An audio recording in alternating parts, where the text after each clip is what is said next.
What up, everybody? Welcome. It is time for Vibrant, episode 4. We got the great Johnny Larson, aka Yeti Slang, rap machinist. Awesome art. But before we hop into this, I want to drop some gratitude into this entire situation.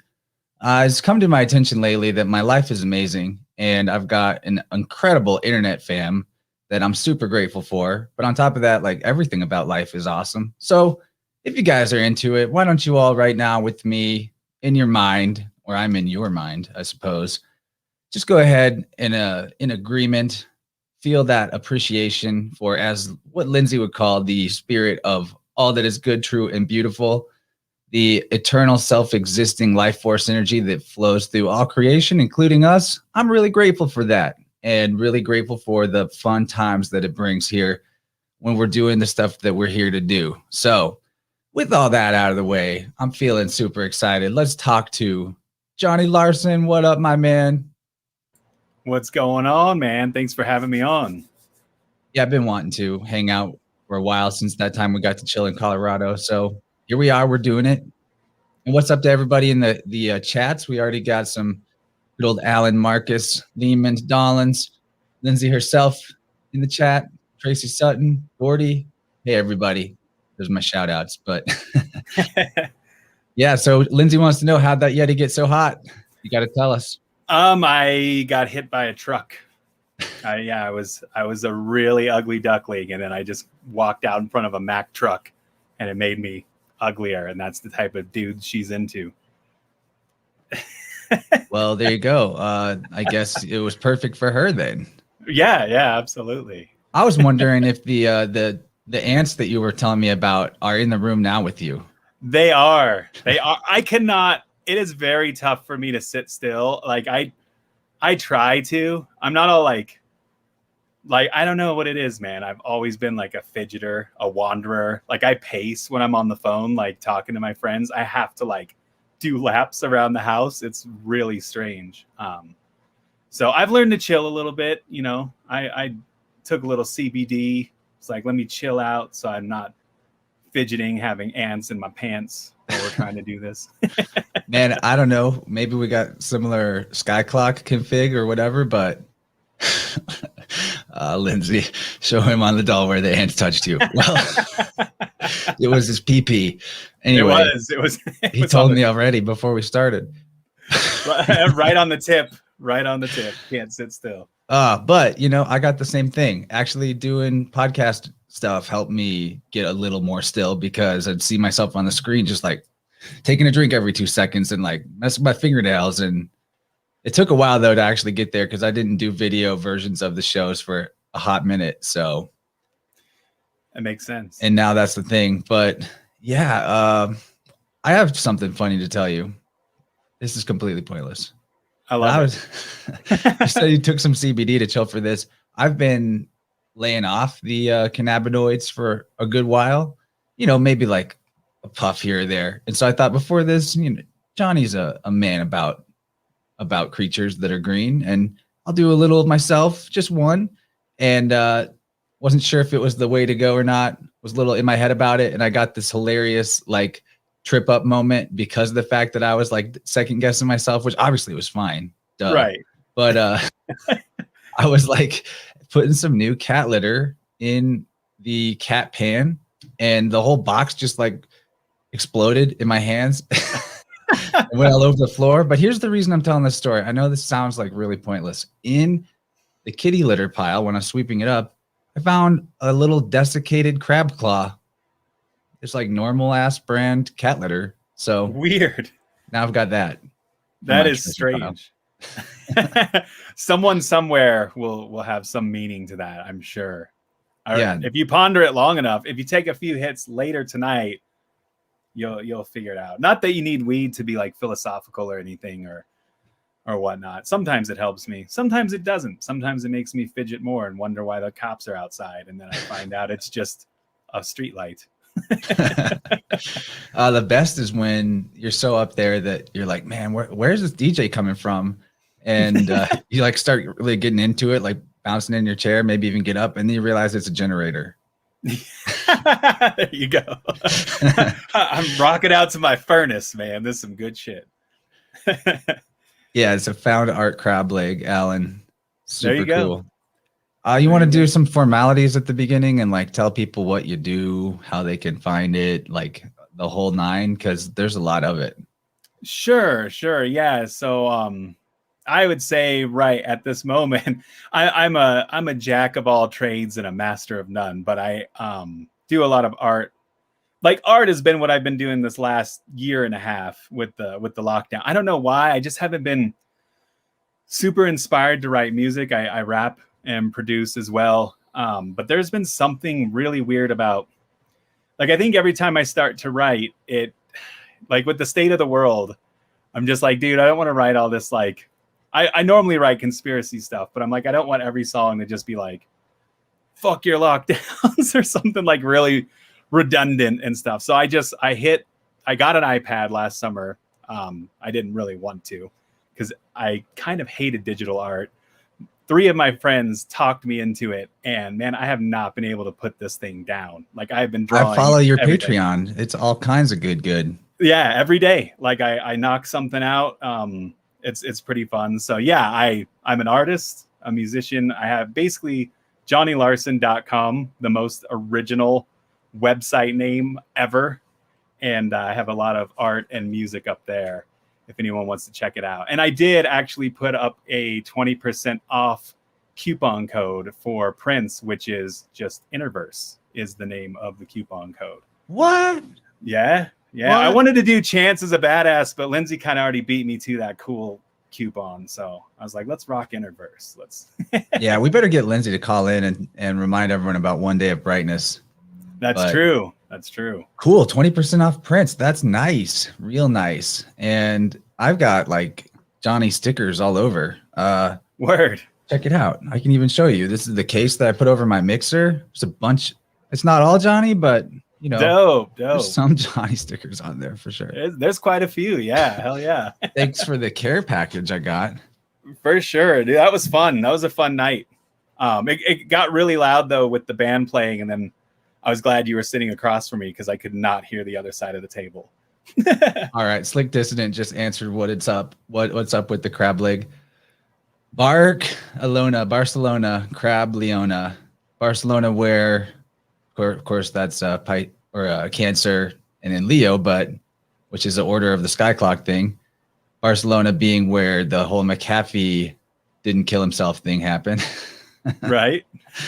Maybe Slick can call in. Someone help him figure out how. He told me he was tech challenged in his videos, but it'd be cool if you called in and just be like, tell us more about this crab Leona.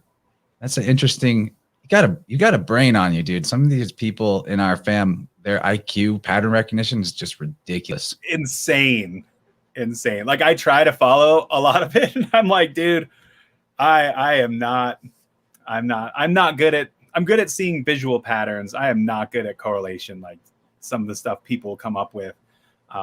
Once in a while, I'll like blow Lindsay's mind with something, but for the most part, I just lay back and let her blow my mind with all the correlation and stuff she's figured out. It's pretty fun. Yeah. I can do it myself. I sometimes have some zingers I come up with. Like, I'm really proud of my original name for the poison dart, which is the cowpoke. Because vaca means cow in Latin. And I was like, how did no one think of that? I totally get it. That one's mine. It's a cowpoke. Nice. Yeah, but I said it was a McAfee sink. Slick says that's what it is. Definitely, that's a thing right now in the air. Got into that on some Weaving Spiders welcome chats. But yeah, I hope that you haven't looked at the McAfee drops on Telegram. It's nasty. I haven't dove into that. I've just heard bits and pieces. I kind of like get the summaries of a lot of stuff now because I have like seriously just been putting my nose to the pad so much I don't even really research much anymore. Because the first 3-4 months of everything happening last year is like, all right, here it is, Agenda 21. Been waiting for this for 20 years, and then I like every day would try to like. Forever. Yeah, and I'm like trying to figure it all out. And then after like 3 months, I'm like, I am exhausted trying to tangle this web. Like, I am not going to do this anymore. Instead, I'm going to just dive into the art, and it'll sort itself out when I end up in a camp. So hopefully we're in a close enough camp. We can do murals and shit and drum circles and stuff on our off time, our 20 minutes of leisure time after working the fields or whatever they have us doing. Dirt drawings with a stick, if you even get a stick. Right. Yeah. Well, dude, your art might get a lot better, because I heard the camps are called re-enlightenment camps. So maybe it'll be like next level. Yeah. Yeah, absolutely. You know, they've got our best interests at heart. They want to re-educate us and put us back in touch with source. We've strayed too far. Actually, though, you know what? I was really pondering that for like my whole life. Why does all that distortion go on? And then, you know, Seven Bomar from Secret Energy? No.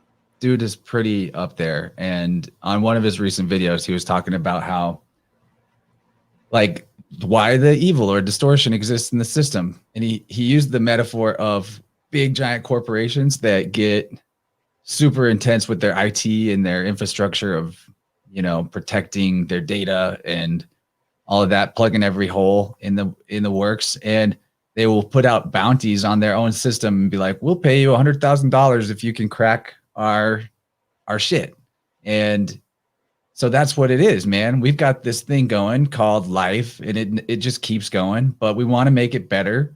So we hired some people that already had a mind to act a fool anyway, and let them jump in like they're some sort of badass destroyer of all worlds. But really, we hired them to find the problems in the system. And I think once we get out of this phase, it'll be done. Like, we won't be seeing this type of thing anymore. Personally, I don't think so. I think we're debugging some of the wildest stuff that the infinite creative mind could think of in all this time, but we'll see.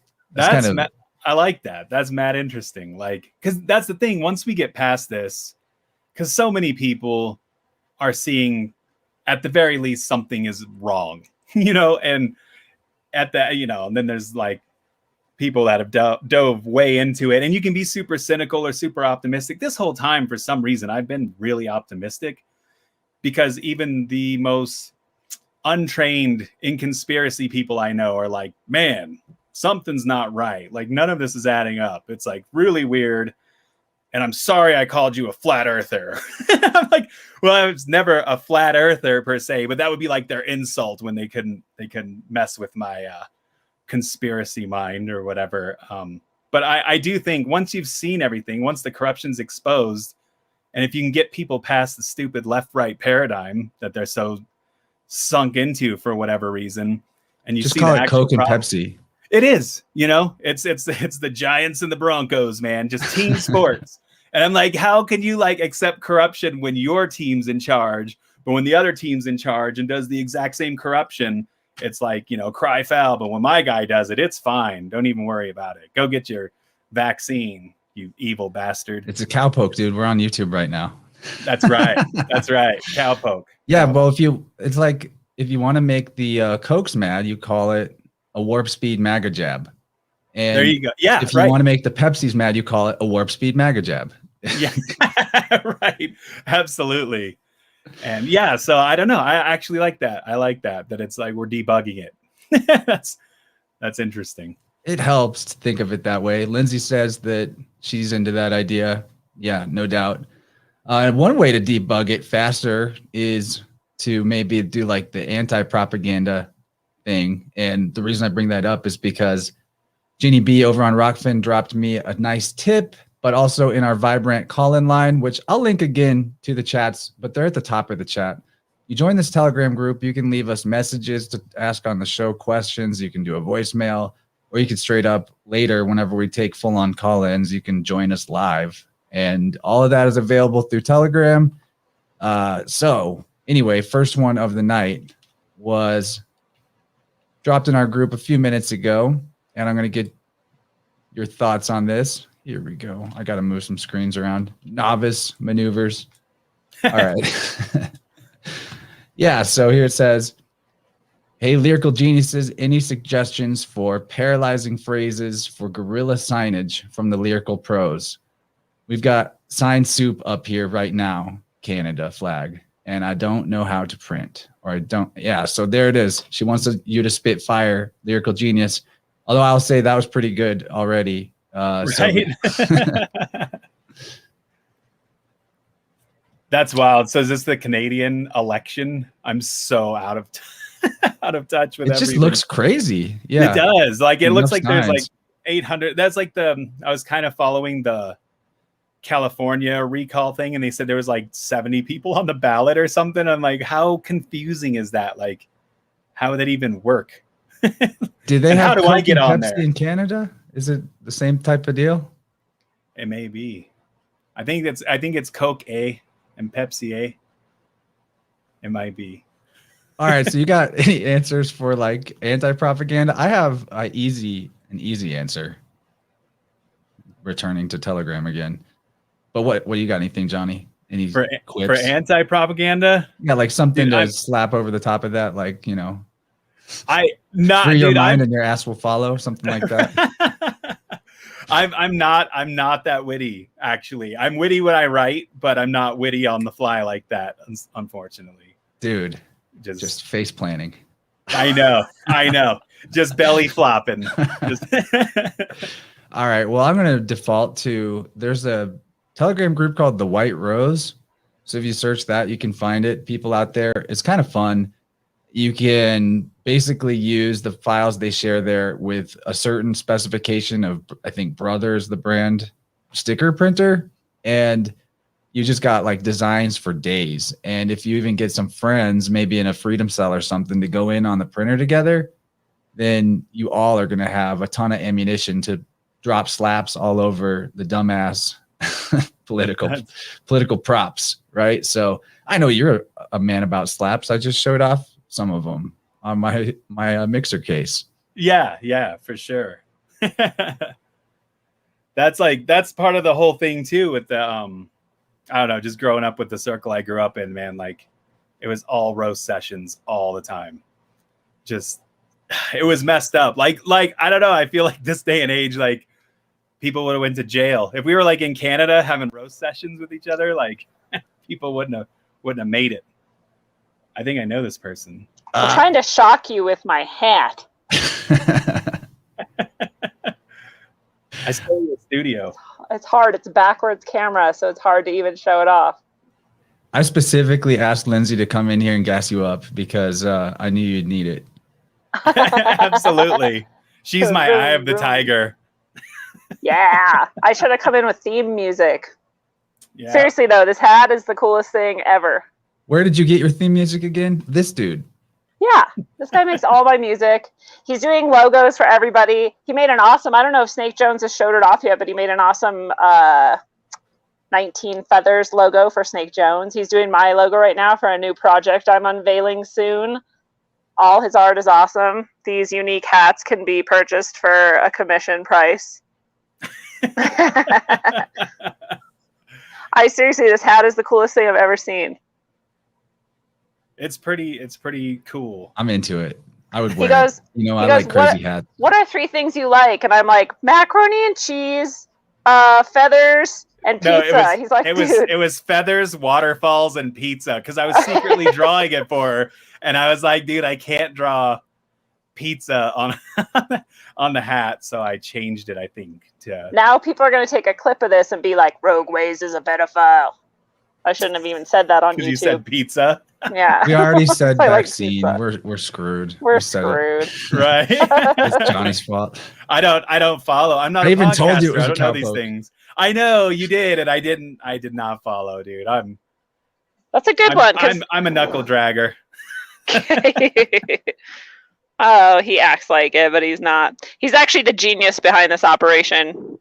He's the one. I'll be like wandering around, like saying stupid shit. Like I was just talking today about this time when I was talking to someone who I'd never met before with 2 dogs, and they were talking about something, and I said, well, you know, the cute one could be blah, blah, blah. And I was like, wait, what did I just say? The cute one? Like the other dog is so ugly that I had to just highlight how only one of them is cute because I'm really good at humaning. But the point being that Johnny would have like elbowed me before I even got the sentence out and been like, dude, stop being an asshole. He's just a jolly old guy. Jolly old fellow. Really easygoing. I try to be. Except with yourself on the art hustle, right? Like how hard do you crack the whip on that ass? Oh, dude, I finally learned to like a lot of my stuff. I can actually say I like maybe 10% of my art now, where before I honestly didn't. But I mean, I don't know, if you're doing anything creative, aren't you kind of tough on yourself? Like when you did your first podcast, did you re-listen to it and go, oh my god, you can't even find that on the internet now? I mean, so it's not like it's I've thought about going and taking a bunch off. Yeah, right. I get it, like, because you look back at your older work and you're like, ew, like people shouldn't see that. Or it actually he has paintings hanging on the wall that are like epic and amazing. I think they're awesome, and he's like, oh, that piece of shit. I'm like, somebody wants this. God damn it. Just like put it out there. I love it. Yeah, you gotta just make stuff and do it. You really don't know what someone will vibe on, even if it's something like you're always going to be more critical. It's cool too. Like, just don't let it stop you. Definitely great to want to do better, but not to be paralyzed by it, which is why, your flow is so inspirational. Cause I look at your Patreon, you got stuff coming practically daily. On the daily. Yeah. Right. Yeah. Sometimes multiple things. I was paralyzed with stuff forever. And I think what it was is I realized at one point, once I started selling art, I realized, okay, so I basically changed what I was doing to sell art at one point, probably like 5 or 6 years ago. And it worked. But then I kind of started to feel like a hack. It was all the trees and stuff, which I actually think are really cool and they're fun. And it's a nice like vibe and meditative and stuff. But I was like, what am I doing? I'm like a hack. And I got frustrated once they stopped selling. I was like, like this is so annoying. I'm gonna like stop doing art. And then I just realized, wait, you're looking at this all wrong, dude. You got to make art for yourself. And if other people vibe with it, then they'll just buy it anyway. And it doesn't matter because it's therapeutic. What does it cost you? Time. I mean, it's just a little bit of time and a little bit of supplies. It actually doesn't even cost you though. Right. Just because what costs you is watching TV. Yeah. And not making art. Because this is my thing. Like whenever you take an idea and make a body for it, it doesn't even matter the idea. Your spiritual currency, the only real money you have, it's called time. Your attention is going into a container that continues to exist after that. So it's like, you're literally just amplifying your own spiritual currency. The more stuff you create, it's literally what we're here to do, man. Right. No, you want to know the real crime? The real crime is that this guy's got like 6 albums worth of like the best shit that he will not release. And now like every once in a while I'll get like one song out of him that I then get to put at the end of Rogue Ways. And so if anybody hasn't heard what I Don't Believe You at the end of the last few episodes of Rogue and Middle Path, go listen to it because it's rad. But yeah, then there's so much more. There's so much more. And it just sits there. No one's ever heard it. Well, so I'm just bringing this up, but continue. Carry on. This is the logo that we mentioned. I love it. I love that logo. It looks pretty dang nice. No, I had a lot of fun doing that for Snake. Snake was very easy to work with too. Some clients are tough. But I think we just understood each other. Like some people are really hard to work with, but I feel like those people aren't really tapped in. Well, first of all, like I'll have people that look at my art and then they're like, will you do a realistic portrait of my baby? And I'm like, I mean, yeah, I could, but like really and then that's what you came up with out of my stuff? I don't know. It's very strange to me. But yeah, that was fun to do because I got to draw chickens, which I have now, and they're fun to draw. Very fond of them. Like I breathe out of my mouth. I finally drew chickens, guys. It was cool. But I like that label. you have some really cool chicken stuff too, inspired by our little babies. Yeah, which I was really against. I was super against getting chickens, and now I'm mad that I only got 2 chickens because they're codependent and weird.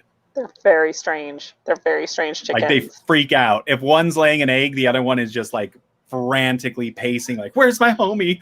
Where's my homie?" It's the weirdest thing I've ever seen. Well, can you imagine? I feel bad for my dog. He's the only dog in the house. He probably thinks he's a cat because we have 2 cats up in here. But yeah, imagine just being the only one of your species. It's like Adam and Eve or something. There's nobody else. Right. That would be pretty anxiety inducing. I think that's why the Fractal even did this whole like millions of versions of self thing, or billions or whatever we got going on. Absolutely. Yeah, Snake Jones said he's blushing. You should call in, buddy. We can do call-ins in a little bit. There's really no agenda. We're just hanging out. I kind of wanted to see if I could like steal Patreon images and scroll through them for a second. Yeah, go for it. For Really? sure. Oh, yeah. Absolutely. Okay, this is my dream, was to get Johnny to talk about some of these weird ass drawings. Awesome. I might jump in again later, but I just remembered I actually have to put our precious little chicken babies to sleep now. So she's gonna go. She's saying that she's gonna go shoot them. No, yeah. It's good. You know, you already broke the format by coming in so early. So shoot. Oh, my bad. I don't even know what I was supposed to do. No, there's no rules. Okay, that was totally a joke. Okay. All right, you guys rock. Maybe I'll come back. At least I'll see you in the chat and kick ass. Yeah. You go take care of those chicken babies. Bye-bye. Bye-bye. Thanks, Lindsay. All right. Well, that was cool. All right, absolutely. back to the matters at hand here.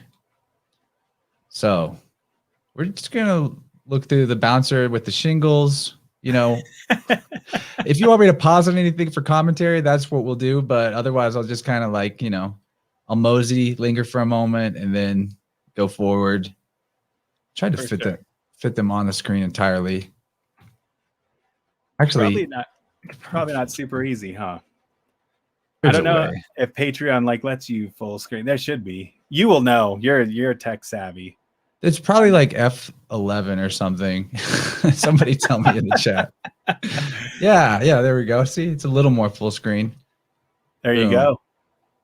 But what I like is that you just never know what you're going to get. We got some columns here. We got a mouth eye. He's holding his own head maybe and looking back towards what? That's for you to think about. It is. And that's the thing I always try to explain to everybody is even if I have a meaning in my art, I don't really want to tell you what that is. Like you all of it is for you. And that was like an idea of like, and some of them will have commentary, but for the most part, I want the viewer to look at my weird ass shit and come up with what it means to them, because that's the essence of art, I feel. Yeah, that is the beauty of it, right? Absolutely. Yeah, I love that. And I even will come back to the same piece and have a totally different, to notice totally different things. Man, this is cool. Right. That was literally, we were visiting Lindsay's family and her sister-in-law had that flower in a vase on the table, and I started drawing it, and then it turned into that before I fell asleep. Yeah, you crank these out. You're super good in the digital dimension at this point. I think it's like very, very fortuitous that they talked you into it. Yeah, absolutely. Because that's the thing. I always drew every day, but it was always like pencil sketches and stuff. And these are basically pencil sketches. They're exactly the same as my pencil sketches, except for the fact that on digital, you can then just quickly say, okay, now it's a paintbrush, and make it look like a completed work in the fraction of the time. You don't have to dig out all the supplies and make a mess. And it was funny, like probably 2 or 3 months into doing digital only, I was like, oh my God, I had this like freak out moment where I was like, do I know how to paint anymore? Like, can I still draw? Can I still like watercolor? So I had to stop for a while and do some normal analog work.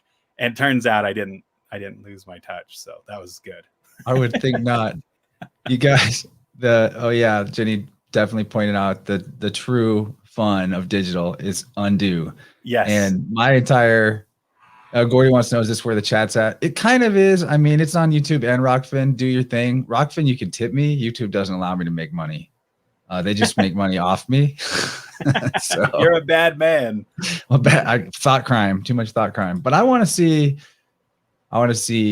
people's, feelings, interpretations of the art as it comes up, if they feel so inclined. I can't even look at Rockfin comments right now. Sorry, guys, because I'm looking at the Patreon page. I only have 2 monitors. I'm poor. You need 3 more monitors, buddy. What are you doing? I think Alan's got like 4. I could be wrong. Maybe that's wild. Yeah, but he's a hardcore researcher. And his camera got really good, man. I was like, dude, this guy is in a Hollywood movie right now. The last time I saw Alan Marcus, it was all like super. I was like, dude, I don't know what camera that is, but I feel like I'm watching a movie. He knows how to make things theatrical. Absolutely. That's a nice quickie. You know that undo button, though, it does totally change the game. Like, my whole style is markers, and there's definitely no undo. There's not even color over the top. It's just like what's there is there, which I kind of like that. But yeah, no, also, I drew in this one kills me exclusively for seriously probably 20 years. All I drew in was Bic pen, because my buddy, who's actually a famous artist, that piece of shit, he when we were like 12 one time, we always went to church together, whether it was his church or my church, because our parents made us, and so we would just sit there and draw. And I remember he came up with the realization one day, if we started drawing in pen, we wouldn't make mistakes. And so I drew in pen for years and years, and literally maybe 5 years ago, I picked up a pencil and started like hashing stuff out again. And I was like, dude, it's kind of fun to be able to like not be so stuck with whatever is permanent. I don't know. So, and that's the thing with digital. Now I find myself grabbing actual pieces of paper and trying to zoom in with my fingers. And I'm like, dude, my brain is gone now. Like, I've been doing digital too much. Trying to zoom in on the paper. Yeah. I'm like, oops. Isn't that just move your face closer? Wouldn't that do it? Yeah, exactly. And my vision's going. So digital is pretty nice for that, because I can zoom in and do some pretty nice detail work. So Clive DeCarl told me that he made his vision significantly better with just mega doses of the right kind of vitamin C. So you might want to check that out. Maybe I will. I love Clive. I've been hitting his vitamin C super hard, and I don't know that my vision's gotten better, because I already have pretty good vision. I paused on this one because this one's the story of my life right now, but I would have like, by the end of the day, for sure, or if I was tired, I just couldn't see very well at all. Like, things would just start going blurry. And now my eyes stay sharp to the end of the night. It might be the vitamin C or the myriad of other supplements he hooked me up with. But yeah, that's dang cool. Video games, dude. What made you feel this way about video games, my friend? I just feel so many kids, like, don't get me wrong, man, I love playing games. But I see so many people and kids just getting so sucked into these worlds, man. Like, it's fun if I kind of feel like I'm lucky that my brain was like far developed by the time they made these 40, 60, 70 hour plus games, because I understood like what life was. But I see all these kids, man, they're just in front of a screen all day long, like don't have like actual interaction. They're online friends. They don't even like know, like you'll catch kids playing like games with like 35-year-old men and shit. And it's like, dude, what? Like, I don't know. I feel like you're getting sucked into a world that's not maybe having your best interest or best development at heart. You think? I mean, I do think that there's like an upside. I think that it can be therapeutic and stuff like, and they're wild art, like so much art goes into it. True. I think they're better than movies, like a lot of times the storyline and stuff. And well, what changed though, man, is you said there's 30 to 70 Assassin's Creed 180 hour type games is that, in my opinion, they emulated that entire concept that we were talking about a second ago of how you make a container for your idea and you put your spiritual attention, energy into it, and it grows. Like, to further elaborate on that, my entire art style is a compensation for my lack of technical skill. Yeah. My art style is to just go ham with lots of small, intricate detail that takes me forever to get all the black lines out and then color it like a coloring book. And I theorize that just because of how much time it takes me to do that, that there's an impact of like, whoa, when people see that, even though I see like, this just looks like shit. But other people will see the energy in it because of how much energy went into that container. It took absolutely months or whatever. So video games mimic that because like, you know, eventually after 6 months of World of Warcraft, you reach max level or whatever. And you feel like there's this accomplishment, but there's nothing there. It's smoke and mirrors in the ether. Right. No, that's true. I remember my buddy was telling me, because I still love Destiny, and it's the dumbest. It's amazing, but it's dumb. It's like a sci-fi fantasy, this and that. And my buddy was telling me when it was the hotness, like in 2015, he's a computer programmer and stuff. And he was talking to one of the millennials in the office, and the guy had just had this realization. Like, he's like, yeah, I like quit Destiny. And, and my buddy is like, you did? Like, why? And he's like, I just woke up one morning and looked in the mirror and said, you know, I've got all the guns. Like, why am I still playing this game? But it's true. I literally got caught up in MMOs for a time. It was after I quit drinking. It was kind of like my AA, but it was the same thing. Like, I'd be playing a lot, like 8 hours a day. And I got to the point where I was like, I mean, like, I'm trying so hard for like this fucking helmet in a raid that does nothing for my actual life. Like, it's kind of sad to think that there's people that don't ever reach that realization. Like, it's a fun escape, but you know, I found out there's like support groups for like addicts for like MMOs and shit. And I was like, dude, yeah, I can imagine. Cause I saw the darkness, dude. I mean, my freshman year of college, not because of World of Warcraft. I used World of Warcraft as a vehicle to take me to a 1.0 GPA. But I was a great guild leader. Yeah. You know, I thought that it was like a lot of, actually, you know what? My people handling skills in large Telegram groups, and, you know, sometimes there's disagreements behind the scenes that luckily everyone's so cool, it doesn't really hit the main channels, and it's not very often. But I think that some of that MMO internet leadership actually did translate to this type of thing. But so again, it's not all bad. We can't just, it's not, no, I can't. I'll probably play games this week, you know, but it'll be for 30 minutes, maybe an hour, and then I'll get back to doing whatever. Like, my brain has just changed, and I can't sit there and just plug away all day, because I'm just like, I mean, it's fun as hell, but it doesn't really matter. My routine with games is, if I play them, it's in the morning. Smart. When I'm having my coffee. Yeah. So like, there's sort of a timer on it. It's the coffee, you know. Smart. And like coffee, it kind of gets my brain fired up in the morning. Probably should meditate or something spiritual, but I don't know, anything that gets you into that zone. I mean, that's what I always tell Lindsay. I can't meditate, but while I'm drawing, I'm in a meditative state. While I'm like walking at the gym or something, I'm in a meditative state. Like, so I know I reach that state. It just may not be like at the same level, or I don't know, but there's definitely a connection to source happening when I'm sitting there doodling, and people get mad that I call it doodles, but I don't know. Dude, it's totally doodles. It's fine. Yeah. Right. What was I going to say about that? I don't know.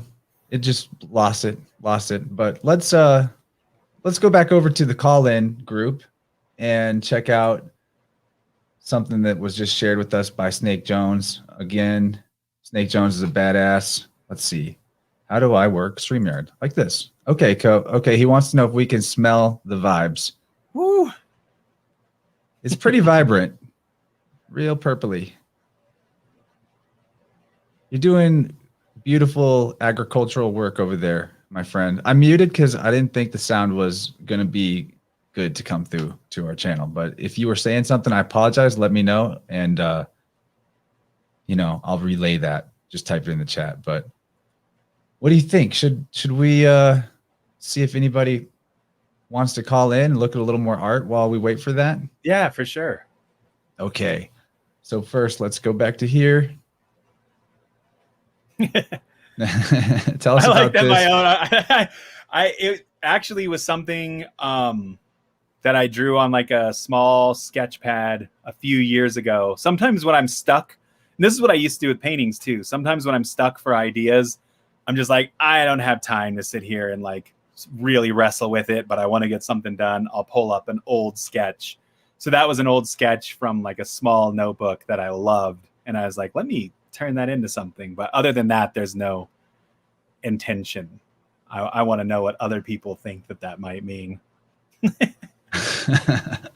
I'll I take just thought a it was swing fun at to it. put the hand in the solar plexus. He's just like, yep.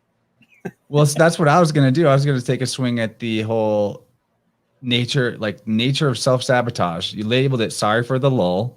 So what takes us in a lull out of our flow? It's always being removed from our chest. I like to think of the movie Donnie Darko when he's just, in the zone and the spears of light are coming out of his chest and just taking him places. I see it. I don't see the silver line like that, but some people even say that they do, that's a real thing. And so Homeboy has ripped out his solar plexus more or less and put it on as a mask, which is a perfect way of depicting how our identity, our authenticity gets sabotaged into a fake identity whenever we aren't living from the chest, as in, in the flow state, we're self-sabotaging, ripping out our own lungs or what have you. That's a good one.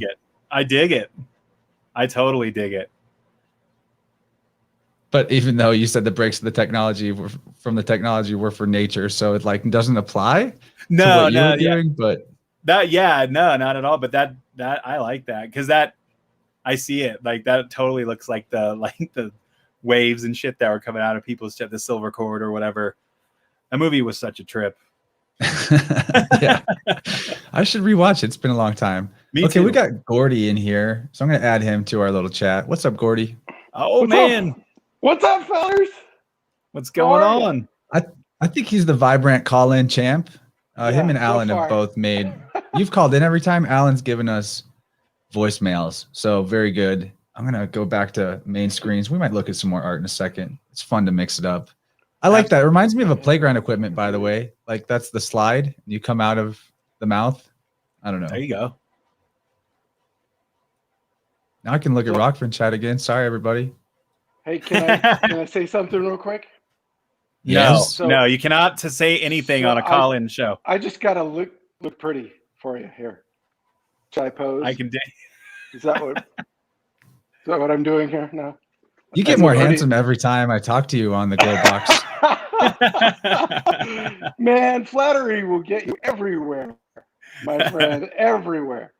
Hey, Johnny, do you think you can make it Friday night? We're doing it at. Hold on. Start from the beginning. Give everyone the full plug. I'm sorry. You're good. I just want everyone to know what you're talking about because they might want to play. The Mystic Knights of the movie Midnight. Fuck. Mystic Knights. I should have made this name better. I should have thought about this. I hate that it's midnight. I'm not a night owl. Mystic Knights of the Midnight Movie. So Friday night on the Telegram group, I have a Telegram group for this, and we do a hangout and watch a movie and we tear it apart. Like Gabriel is fucking phenomenal at doing this. It is really fun. And Snake Jones was there, and Rachel was there, and Stella was there. I'm missing people, but it was a lot of fun. And like, just, it's like I wish I could have gone back in time and watched it with you guys. So you guys watched in a Telegram group Metropolis, which is a huge movie, and it's a silent film, so you can all day just talk about what you're looking at without really interrupting the thing. Right, exactly. So so this week, either I put a poll out, so either I got 50-50 on the Golem from 1915 or Clash of the Titans from 1981, I think it is, because it has all that Ray Harryhausen stop motion stuff and all the Greek symbolism and stuff. Like, I think that'd be really fun. And I freaking love that movie. But Gollum is freaking weird, and Snake Jones wants to do the Gollum. And it's a silent movie. And I want to do Cabinet of Dr. Calgary, which is fucking weird. And it's super artsy. If you guys haven't seen Calgary, it's weird as hell, and it's really cool. It's artsy fartsy as hell. Dude, I'm down. I honestly, you should probably do the Gollum, even though you and I share such a love for Clash of the Titans. I feel like it'd be almost more fun because I've never seen the Gollum. I've seen Clash of the Titans like created me as a child. I must have watched that movie like 8,000 times as a kid. You know what? Until I drew boobs. Once I drew boobs on Medusa and my mom saw that and whooped my ass, I stopped drawing boobs for like 18 years. Did you talk about that on Spiders? I think so, yeah. It shaped me. It formed me. I was afraid of boobs until I was 40. So tell us more. Let Have us you had any psychoanalyze breakthroughs you. in healing your boobie phobia? No. I go to strip clubs to scare myself. It's kind of fucked up. Oh, well, I mean, I've never been to one, but I'm sure around where I live, there would be plenty of frightening elements of here in the Ozarks. Yeah. Strip clubs are probably pretty scary. Yeah. Lindsay. It's funny. I was going to ask. Lindsay has to be a never nude to be around Johnny. Yeah, exactly. I'm a never nude. It's a fun thing. That's how we actually met. We were in a group.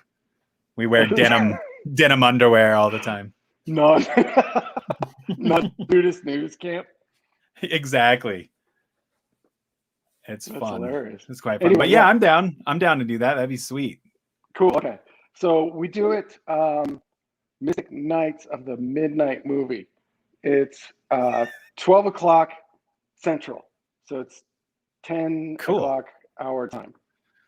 It'd be 11 mine because we observe daylight savings time here. Not like you desert folk. You're weird. We just stuck with it. Like, we didn't fucking care what everybody else was doing. It's pretty smart, really. It's pretty smart. If you guys didn't have scorpions and shit, I would live out there, but dude, can't deal with those. Scorpions and tits. Like, if there was a scorpion with tits, probably be the scariest thing I ever saw in my life. Dude, maybe if you draw that for your next session, you will overcome that particular hybridized phobia. Yeah, you asked for it. I asked for it. This is basically a commission piece. If it's good enough, Chimera. If it's good enough, I'll buy the print. There you go. I'll put it right back here. Replace the cosmic egg with the booby scorpion. There you go. Booby scorpion. That's gonna be my next rap group, actually. Booby scorpion. They say you gotta face your fears and surrender to them. So it's true. Placenta Casserole will open for that show. There you go. I already forgot about that on purpose. Like, thank you. You're welcome. I already scrubbed that from the depths of my memory, but thanks for ruining my life. I was so bummed that I missed last Saturday. Did you guys watch all 5.5 hours? No. Of the Spiders? I listened. Crazy. I just finished 46 today, so I'm like 2 weeks behind, but I'm getting there. You know, there's like so much gravy. You can't. I clip it when I have extra time because it's nonstop. It's so fun. I fucking love doing this. Can you tell everyone that might not know, just in case, because I talk about it a lot, but what are we even talking about? We are talking about Weaving Spiders Welcome, the show. It's on Saturday nights. We're super undisciplined, so we may start at 7 sometimes, but we will start. They'll start at 7 and they'll be going till like 4, 5 a.m. Yeah. No. Yeah, we've started at 10 before and like went to like 2 or 3. It was. I think when Alan went to the Crossroads, he actually sold part of his soul to be able to have absurd podcasting stamina, because I have noticed that he's the catalyst for every dangling Chad getting turned over, and like it just goes on. I love it though, but it might be him. He might be the factor. He said he was there for 5.5 hours. He put in a day's work. He and Gabriel, man, blowing my mind. Oh yeah. the two of If them you're still listening, together Gabe, you're is definitely crazy. going to need to get on here with me. If I drop the ball on an email, I'm sorry. I've been ducking my my Outlook because, sometimes I just don't like to answer emails more than once a week. That's not a good habit. Not a good habit. But anyway, Lindsay needs you to excoriate everyone's mind with a horrifying story about ziplining in gloves. If I like, which I do like. So we're on that now. Interesting. Okay. So this came up today because we saw, those like wire ropes that they use for, I don't even know what it's for. It's usually like construction. They had it at the National Park, or not, at Garden of the Gods today. It's like, I don't know. They're like wire weaved ropes. Anyway, what was it? 15 years ago, I'm sitting there chilling with my buddy. We're having like a music session and we take a break. We're smoking a blunt on the couch. Our building, my apartment I was at the time, was like clearly an old office building. Like all the walls were windows. And so I'm on the 5th floor. I'm sitting here talking to my man, like smoking and shit, like looking, and I see like a fucking human body like going down behind him. And I'm like, was that a fucking person? And like my buddy like next to me is like, yeah, dude, like what the fuck? We're like, okay, this is weird. So we look out and this dude's at the bottom like screaming, and we figured out it was one of our we had these neighbors upstairs on the 11th floor that were fucking idiots. Like they did Jackass, like lie all the time. They're like, if they saw it on Jackass, they were going to do it. Anyway, there was window cleaning going on, and they had some sort of wire from the top of the building down, like attached to this tree to somehow hold the window washing like scaffolding up. These dipshits one of them decided to put on like 6 pairs of leather gloves, grab the rope and slide down 11 stories at like probably a 70-degree angle. We went down, dude, his hands were smoking. Like there was like literally like a little bit of smoke like coming up. It went through all 5 layers, through the skin, through the muscle. You could see like the bone in his hands. It was horrifying.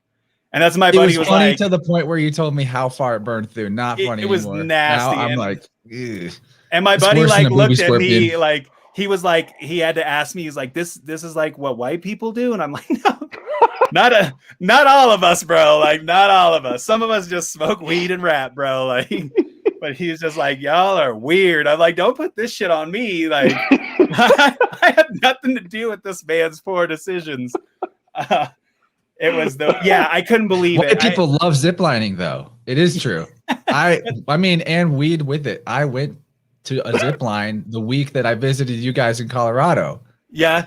So I mean, in Castle Rock, or was it? Which one was it? It was around, I don't know. That's fine. Yeah. Outside of Denver, like a little to the west. Okay. One of those places, resorty. Right.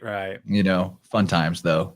Yeah, but you went at like an angle that's not going to rip your hands apart with like proper, like a 5-degree a harness, a 5-degree angle. It's like barely an angle. Yeah, right. Yeah.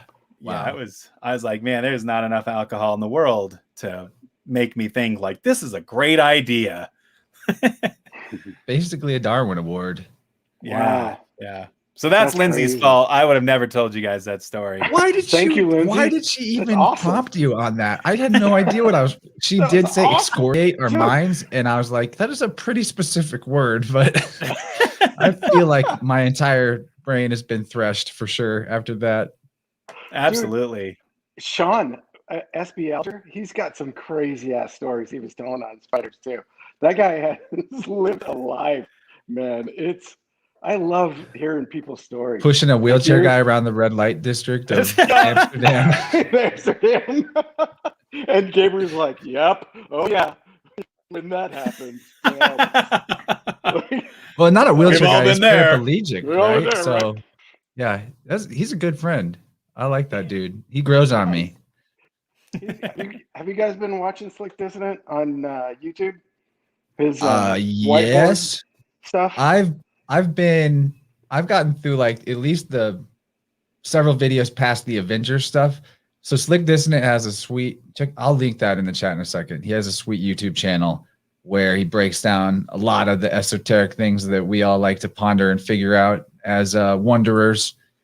And particularly interesting, he laid out the 22 movies of the Marvel series that begins with Iron Man and runs up to the fourth Avengers movie Endgame, and maps them to the major arcana of the tarot, which is pretty sweet and not surprising that it's all there. And then while weaving in things like how Captain America is basically telling you what's about to kick off, the journey that's on the way when this alchemical process is complete, which is that at the end of the Captain America movie, who represents the Fool, according to Gabriel, and I concur, he has shown when he comes to the present in Times Square, and there's the big red spiky ball behind him and like Corona beer ads behind him. And people made a big deal of that on the internet at the beginning of 2020 when all this stuff was going down.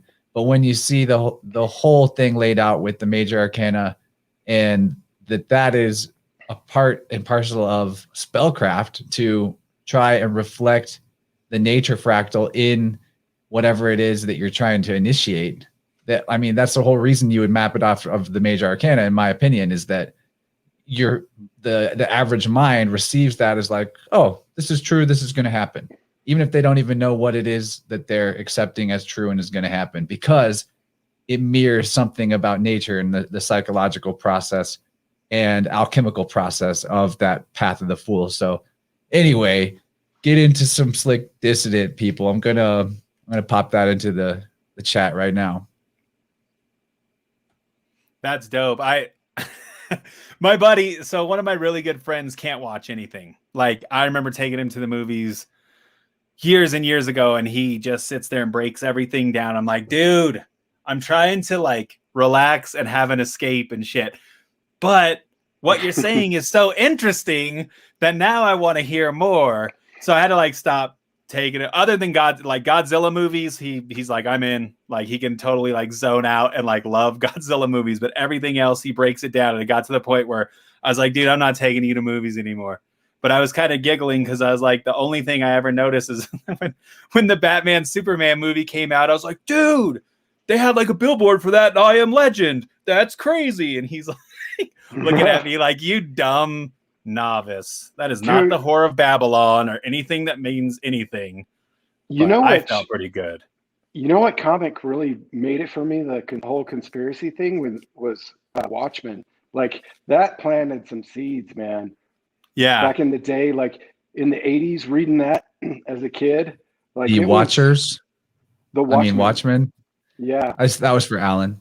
Oh, yeah. Alan's got me on a serious seraphic rabbit hole pursuit. I'm into it though. Dude, I was so sad. This is a total side note it has something to do with that. Me and this dude, one of the dopest rappers in Denver, we were gonna make like a 5-song EP about being like the Watchers and like coming down and like giving the gifts of like everything to man, like the what was it, the Raphaim, the Eli, I don't even remember anymore. My brain is the heroes. Right. So yeah, we had like this whole thing worked out, like, and it was amazing. We had a slick production from some really dope producer that's worked with like Dell and them, and we ended up having a fight and we didn't end up recording any of it. But it was like the coolest concept album that I never made. But I was just like, what a cool concept, because no one even knows half this shit. But to the people that do know this stuff, they'll be like, this is fucking awesome. But instead, I just rap about scorpions with boobs now. Is there a song about that? There is several. Oh, I recorded them while we were sitting here. I'm really good. Lindsay is now, you're such a good like armchair host, Lindsay. I really love this. It's really helpful. Prompting awesome Johnny tangents. So tell us about Darkseid, why his cosmology is so compelling compared to Thanos. Yeah. Yes. Please. Oh, well, for one, Thanos is a ripoff. As told by the artist that created Thanos, as is most, like, you have like Deathstroke and Deadpool, and you got like they always kind of rip each other off. But Darkseid is just dope to me because he's so hung up on the anti-life equation. He's just like obsessed with, and that's what Thanos in the comics is, romantically in love with death.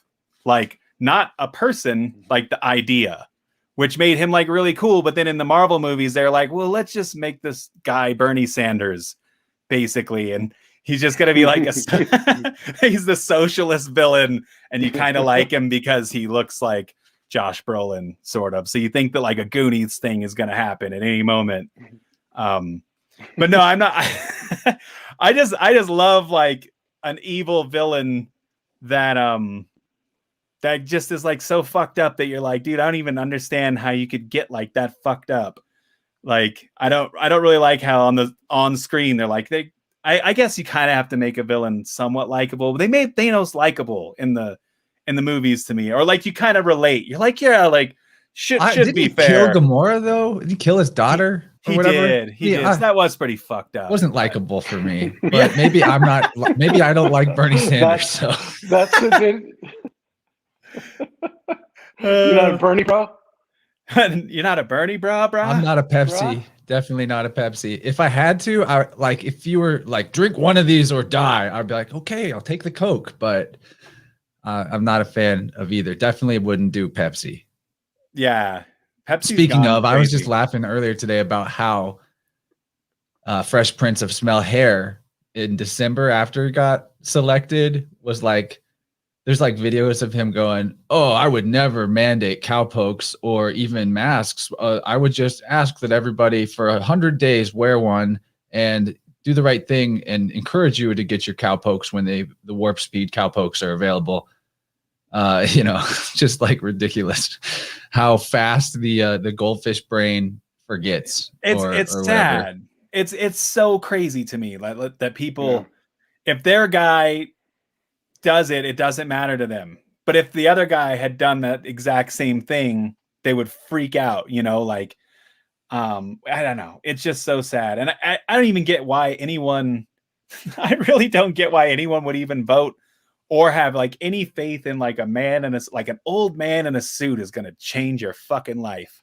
Like, believe that guy, you can tell one of these two choices, man, like we need to save the world and we'll like your guy will do it. And the other guy is like the demon from hell. I don't know. It's just so weird. I'm like, why do you guys believe these people? Like, I don't know. Yeah. Orange Man was literally a WWF chair hitting people with chairs and stuff. And dude, they like, I have a few friends, not like close friends, but associates that thought that like Orange Man was Gordy's like some savior, like is just weird. Why are you so orange, Gordy? You trying to tell us something? What's going on, man? Orange equals 33 in gematria. Are you telling us something? I may be I am the 33rd degree Mystic Knight. So we're starting our own secret society. That's why it's not recorded. I dig. Oh yeah, that is so awesome. It's secret. Back to the present moment where life really belongs. But I seriously want to do that purposely. That none of us are recorded. It has to be experienced. You don't. Whatever happens in that chat room is going to happen there forever, and we'll never. Enticing. Because now I'm like, damn, I missed that last one. It's literally never going to happen again. What the hell? Yeah, and which will make it really different every time. So I'm kind of stoked about it. That's cool. Lindsay, are you asking me to play the song about Booby Scorpion or what? Play Booby Scorpion. I don't know it, so someone's going to have to link me. I'll do it. No, don't play the song. She means well. She's drunk. No, I'm teasing. It's basically a cover of Kool Keith's song, I Don't Believe You. I don't know if you've ever heard Kool Keith's song, I Don't Believe You, but it is hilarious. And so I was like, in that same vein, I'm going to make a politics version of I Don't Believe You. But honestly, it's not up on the web yet. She literally just has it as a scene in her OBS for the outro. So, but it's funny as hell. I'll send it to you. You'll love it. Hey, Alan. I need a voicemail, buddy. Come through for me. Dude, that anything goes. That's like my favorite song now. I have like a sampling of what I said in it. So I have a story about that song that the night that Lindsay had it on. I was walking over to she started it. I was walking over to the Roadrunner store, the corner store next over here, and I'm still listening to the show. And that comes on, and I'm looking through like Gatorade or whatever. I'm like, ah! And it scared the shit out of some lady that was walking by. Ah! What part made you laugh that hard? Do you remember? I think it was the Friends with Mexicans. Yeah, dude. When I was recording it, it made me laugh. That part made me laugh like so many times. I had to like keep. So it's basically here's just a small.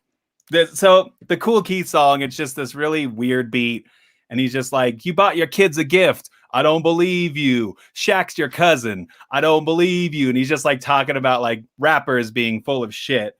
So I just did my own, and it was like, "You don't have dementia. I don't believe you. You make the best deals. I don't believe you. You're going to solve the problem. I don't believe you. You're going to drain the swamp. I don't believe you. We're training space soldiers. I don't believe you. You're friends with Mexicans. I don't believe you. You're not establishment. I don't believe you." And it just goes on and on for like 3 minutes. Oh, guys, happy Hispanic Heritage Month Day. That is today. And Yom Kippur. Yeah, they only get half a month. Yeah, what's up with that? That's pretty messed up. Like, they just like, we start halfway through it goes to like October 15th, or do they have I didn't think they had different months in Mexico. My dog's yelling at somebody outside. Hope you can't hear that. It could mute. Lindsay's yelling out the window in the other room, so she's yelling at the kids, "Get off our lawn." I like this awkward silence. Makes me think of Pulp Fiction. Nice, isn't it? It really gives me anxiety, the dead air. It's like being on hold. I need another call in. Oh my God. Varsky and Alan. So that like everybody starts looking at each other like, "You guys gonna say something there?" You know, it's funny that actually happened on one of our live show nights. Me and my buddies, there's 4 of us in my rap outfit at this time, and me and my buddy decided to do like a fucking 8-ball before we got on stage. And he's rapping his verse, dude, and he just draws a blank, and he just stops and looks at me, and I'm like, "I don't know, dude. Like, this is your verse, bro." Like, it was just the weirdest moment, because I'm like, "Why did you stop and like look at me? Like, you should have just freestyled. You could have said anything. You could have said titty scorpion, and people would not even know." But instead, he just like stops and pauses. Just mumble through it. Yeah, just exactly. I did that so many times. But yeah, it was hilarious. It made me giggle. I hope he's not watching this. He's gonna hate me. But wow, we didn't identify him. Go ahead, call him out by name. Hey, Damien. Yeah, it was bad towards the end. Like, we were, because it was like to the point where, you know, when you're doing local shows, like all you're getting paid is like a pitcher of beer, so you like really stop giving a fuck. And we did all these conspiracy songs, and like some people get like mad. Like after the show, you'd be like, "I can't believe you said that about like 9/11, this and that." I'm like, dude, like, it's not a big deal. But thanks like for actually hearing what we were talking about. Like, most people don't even pay attention. So towards the end, though, we would just get like, bro, the government would never do that. Never. How could you believe the government would do that? No, our conspiracy was about how the government loves us so much that sometimes they just have to teach us lessons because we've been bad. Sometimes you get out of pocket and the government has to grab a switch and whoop your ass for a second, and you learn your lesson, and then you join the Navy.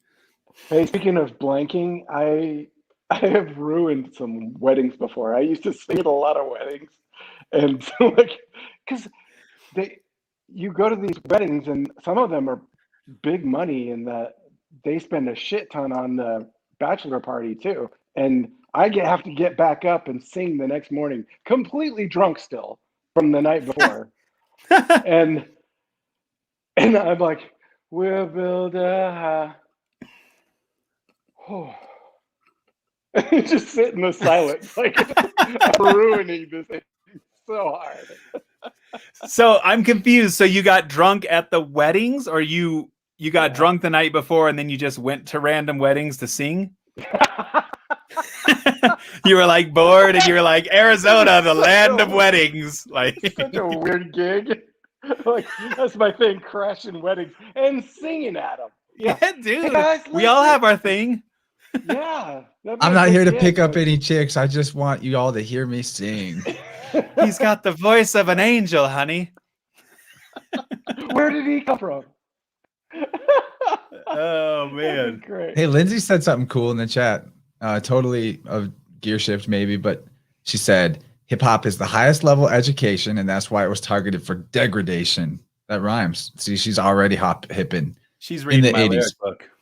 But seriously, I want to take a crack at that because when I'm ever really feeling it in a good way, like flow state way, spiritually chakras align, you ready to go.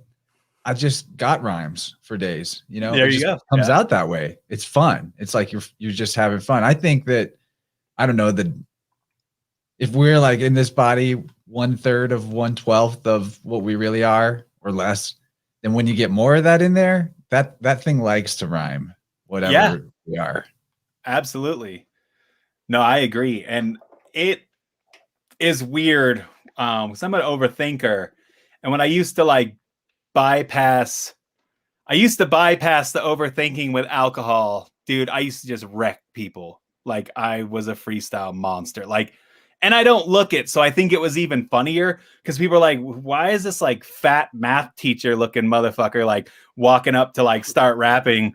And then I think that would catch them off guard and it would be funny. So anyway, when I quit drinking, it took me like 5 years to get good at like freestyling again, which I've never actually really got back to that level. But there is something to that where you're like connected to source.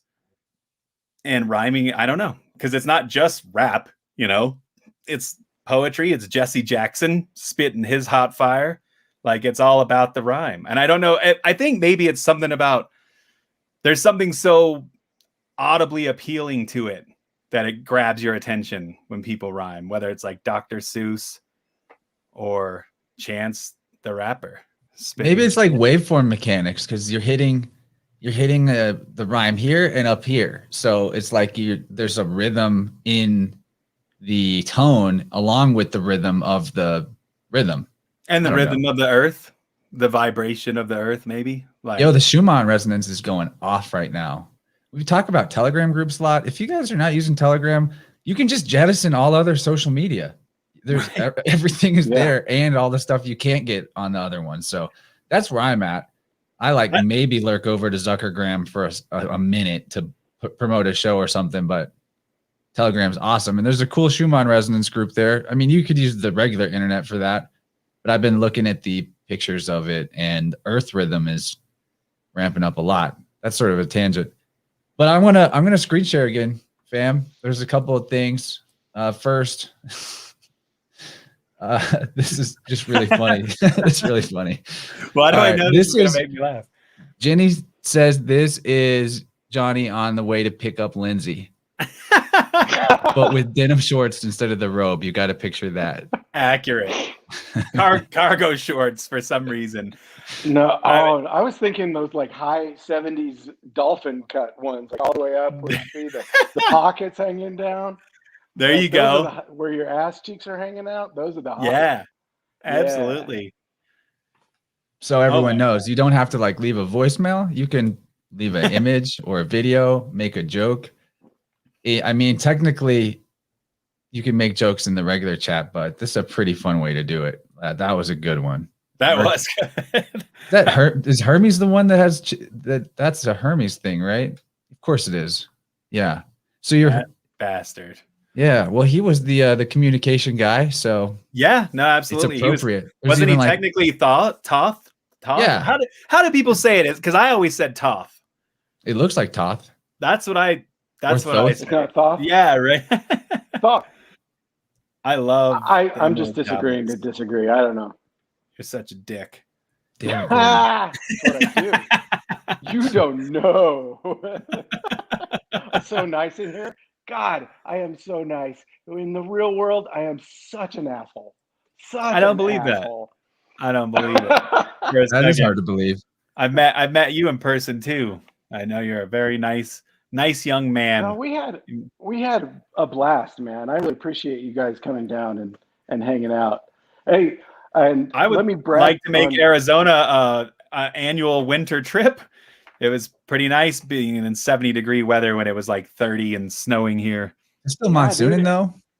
Yeah. It's changed a lot. If you're in the Telegram group, you'll see me posting stuff all the time about how the landscape is just different. Because I walk all over these deserts to do walking meditations every day, and it looks different.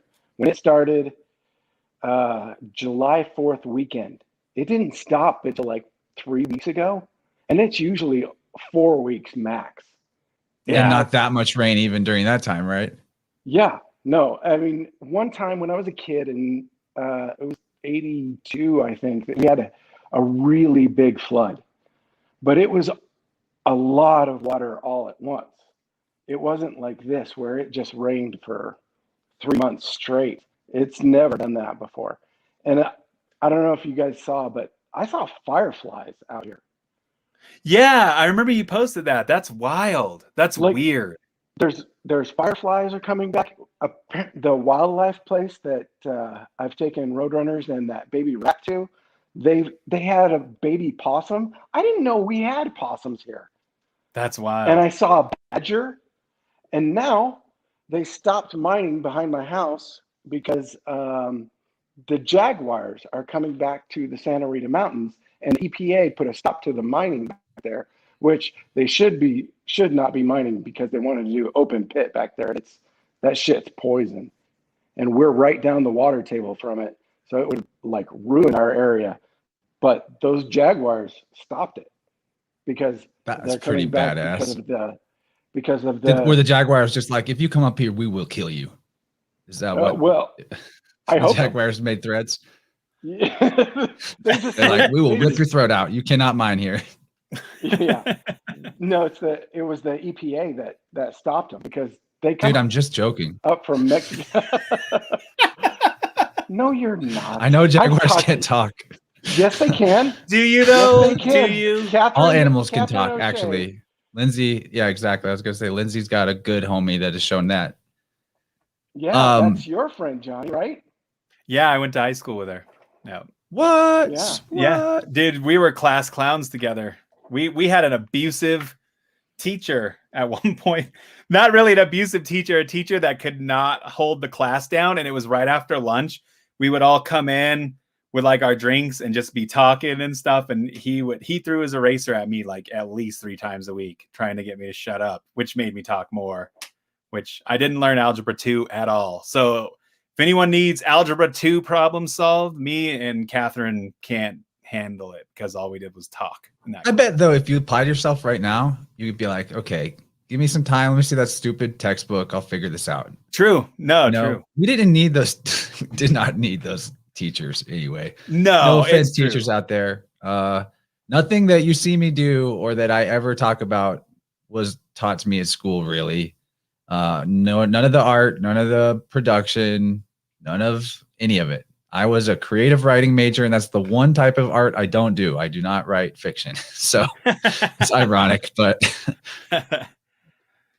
we got a call in we got some stuff over here. I'm going to show, first of all, I'm going to do an experiment, but I want to show Johnny's nephews because Lindsay said that we should look at this. This is real life. Anything goes on this show, so please be careful what you send into the calling group. Keep it cool. That's okay. Bob. That's Bob the dog. Bob dog. That's my nephew named Bob, and that's Clyde. So it's Bobby and Clyde. Cool. So I'm gonna pull this down, and my experiment is that I would like to find out if, even when that's off screen, if we can hear the call in from Alan because he left a voicemail. And I don't know if we can or not. So basically, I'm going to hit play on this, and it may take a second because Alan has a very measured cadence.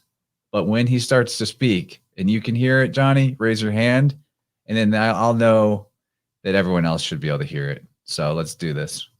And we're going to try. If not, I'll just screen share normally. But this is, I didn't take the time to learn how this program worked before we got in here. So you're watching. This is how you figure things out on the fly. Experimentation. All right, here we go.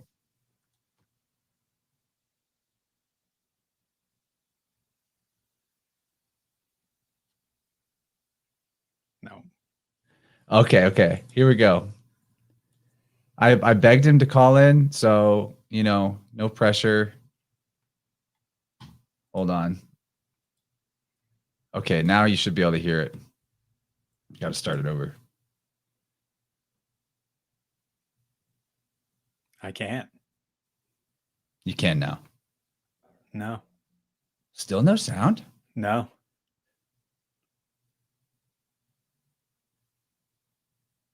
Dang. Okay. Here we go. We'll figure it out. Sorry, callers. Give me 1 second. Technical issue. It's worked before, so I know it does work. We'll get there. I love that Jen knows that I would prefer denim shorts. That's pretty strange.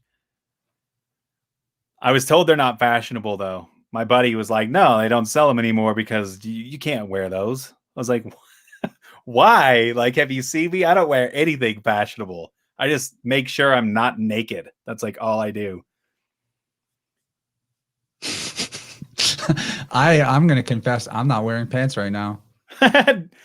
I worked from home for 4 years, and I used to, it was a running joke amongst me and a few of our friends. We'd put on collar shirts and just sit in our underwear in meetings. I hope they did it with me and I wasn't just the ass into that joke. Yeah. You never know. Okay, so here we go again. You try this again. Call in line, share screen, share system audio. And all right, this really should be hearable. So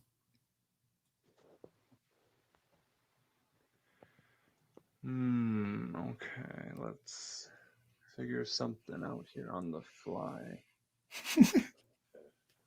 Yeti Slang likes Batman. Would he do a commission for Commissioner Gordon? And if so, what might that look like? That is a good question. I would have to ask Commissioner Gordon which Batman was his favorite.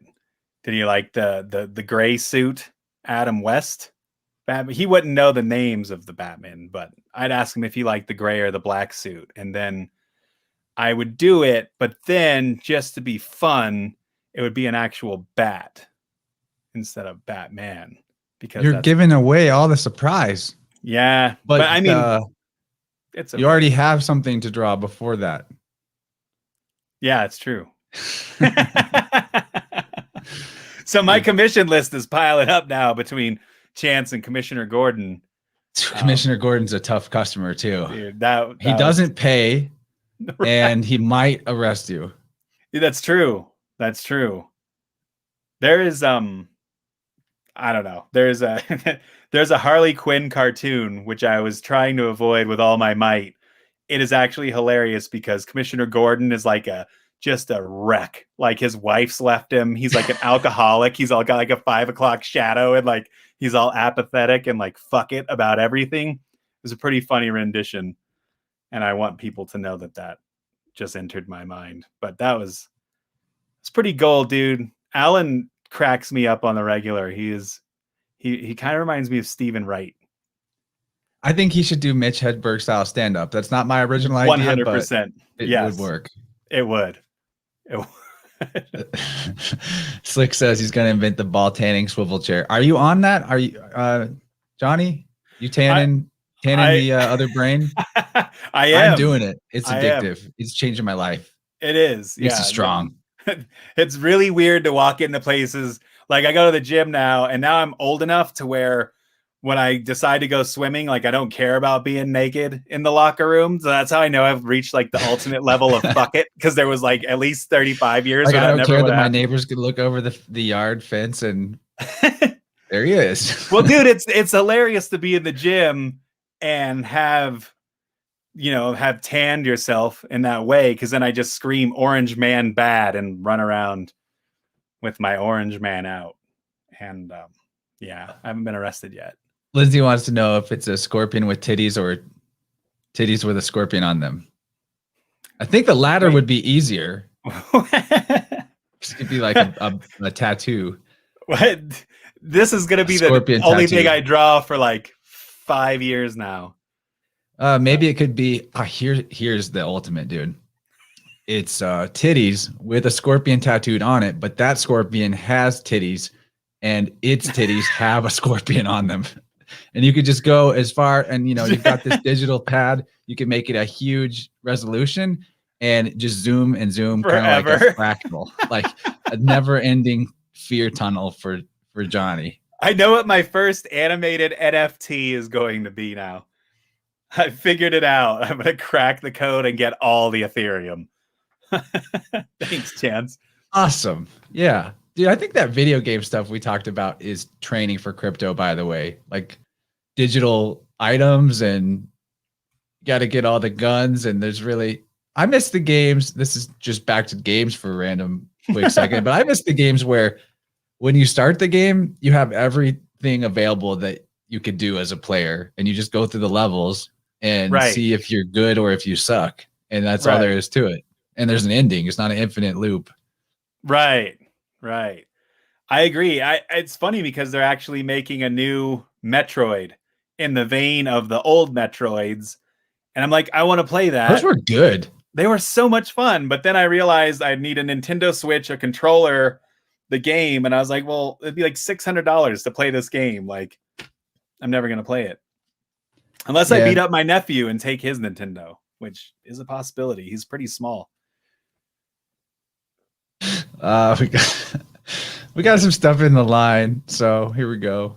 Thanks, Lindsay. I guess we're meant to comment on this. Oh shit! Is this going to get us kicked off of GooTube? It could. It's too on the nose, What are we looking at? Okay, thank you, Lindsay. Also, since you're still listening, I really require that you come in and plug One Day of Brightness at some point before we're done. You don't have to. You don't have to leave the audience chair. You could even voicemail it over in the group. Hell yeah! You don't even have to like call in. But that's why I love this voicemail thing. Also, we got one from Kaylee, which I'll save for further towards the end. It'll fit in really well with the One Day of Brightness plug that Lindsay will give us. But Kaylee left me a review from a sound healing session that we did over the weekend. And I remember what happened, so it's probably a pretty cool review. So we'll do that later. Anyway, advertisements are forthcoming. Let me ask you a question. When did you get into sound healing? Was that recent, and then how did you get into? And forgive me if you've already covered this in a show. Oh, so good. I like to talk about it because I want more people to ask me to do it. Right. Well, what's wild is the remote thing. Like, Kaylee's in Canada, and definitely some stuff was happening. Right. It's something I've only recently got into, believe it or not. But I think that stuff I was into before that prepared me for it. Right. So 2020 wasn't when I became aware of it, but it's when I started pursuing it. I had heard Eileen Day McCusick, who's sort of like the real famous tuning fork lady who gets around. Awesome book, Electric Body, Electric Health is her new one. I'd heard her on some podcasts before back in the day, but then I heard her in early 2020, and it just all of a sudden jumped into my head. Like, this is something you should look at. Like, this is something for you. And I hear about a million modalities, and I'm a podcast junkie. So very rarely does something pop in and it's like, pursue this. And it was a real strong signal to do that. Dope. And it didn't take long. Honestly, I could have gone through, well, if I could have afforded it, not that it's overpriced. I'm sure it's exactly worth what it is, maybe more valuable, but I could have gone through Eileen's training on the Biofield Tuning Store. she had to start doing remote training because of cooties and people getting all aggro. So ended up being something she launched that year anyway, and people accepted. But that would be cool. You could get yourself trained, but I think reading her book and understanding the mechanics of it is key, because probably what allows most of the action is that you accept that it's possible, first of all. Right. And you're open to it. Yeah, my background is as a rave wizard, definitely informed the tuning fork action, because I used to go around music festivals and raves waving selenite crystals and keeping an eye out for people having a super bad trip so that I could bring them back. And it was cool. It was like little mini soul retrieval sessions. I had no idea what I was doing. I didn't even have like language for it. I just knew that I could get people to look me in the eyes, even if they were way spun, and I could use my inner, or like, I don't know, start really feeling into my body and my energy. It's the best way to describe it. And I've got this crystal that purifies the vibe. And I kind of like wave it around their head and just be like, look in my eyes, look in my eyes. They would snap out of it and they'd be like, whoa. And they give you a big hug and they'd be like, thank you so much. That's dope. So that was my thing for a long time. Stuff like that. It got more refined. Also was kind of risky, just throwing it out there. Make sure you know about grounding and energy hygiene if you're going to play games like that, because I did not. And there were problems. But once I figured that part out, I learned out of order. Right. Once I figured that part out, it was all good. But the forks are definitely just an extension of that type of ability. But what's cool about it is you can fine tune the experience to pinpoint like certain things better. That may not have been a very accurate or helpful explanation, but you've got the biofield. It's your bubble space. And if you've got any problems in your electricity, it usually is hanging out to the left or the right somewhere in the field. And Eileen, being a genius and experienced and took notes of her own experiences using the forks, she figured out that there's an anatomy to the thing, that we've all got like a roughly 6 foot bubble space, larger, smaller, if you're bigger or smaller sometimes, or if you're like strong. And that in certain regions of the field, there will be similar things from person to person. Like, you know, like knees, for example, tend to represent either being stuck moving forward or held back by the past. That's just like a small example. I still have to reference the chart a lot, actually, to know. But it's cool because it's also not, it doesn't have to be an exact science. It's more like once you have the intellectual framework as a scaffolding to map the experience as you're playing with the forks, when you hit a spot where I think something's different here, I think the fork sounds different, or I just feel like stopping right here. It's kind of, it changes from time to time, but like, it's just this intuition thing. And I'm not even sure, even when I'm doing this for people, and I'm often just like, is this right? And I'll take a note, like left side of body, solar plexus off 3 feet. And I'll come back to that later. And after the I'll work in that spot a lot. And then after the session, I'll be like, okay, here's what that means in the chart of the biofield. And I'll explain that to them. And I'll be like, yeah, something happened to me at that exact age. And it has to do with exactly what you're talking about and whatever. So it's mostly, it's not like I measure and I'm like, this is 3 foot 6 inches. And that means it's exactly this. Right. It's that knowing that there's such a thing as the biofield anatomy, and it might even be purely imagination and conceptual, but it becomes the language that you interacting with the energy speak to yourself, give yourself feedback through. And it allows you to tap into your knowing. And I'm just like, how do I know this? But I guess I don't even feel confident in the moment that I really am getting it. But the more I do it, and I've done it a lot now over the last couple of years, I'm more confident that even though it feels like I'm just guessing, it always ends up being on the nose. It's like really bizarre, but super badass. Everyone That's should cool though. try it out. And anyone can learn to do it, I think, but maybe I'm selling myself short. You probably are. And like, no, I mean, you know, I don't know. I think like all of your experiences that led up to it probably made you more in tune with people's energy and whatnot. And it would be kind of weird if you were like super confident in it, because I don't know. I feel like that, like hubris doesn't really work with shit like that, you know? Like, I think there's like a doing it yeah, exactly. to you. No, dude, I'm just like before the session, I'm just like, okay, higher self of whoever we're working with, and my higher self, you guys get in touch, and I talk to some other layers of the self, and I get everyone's team on board, and I'm just like, help me out, guys. I just want to facilitate. I'm not the Right. magic. The magic is electricity, and we are all made up of it. That's dope. Lindsay sees she has a similar thing going on when she works in people's fields. And I don't think you need a fork to do it. It just was the thing that called to me. Like Eileen does it with her voice now. She sings in people's field and does. That's wild. Yeah, that's like the advanced mode. Right. No, I love it.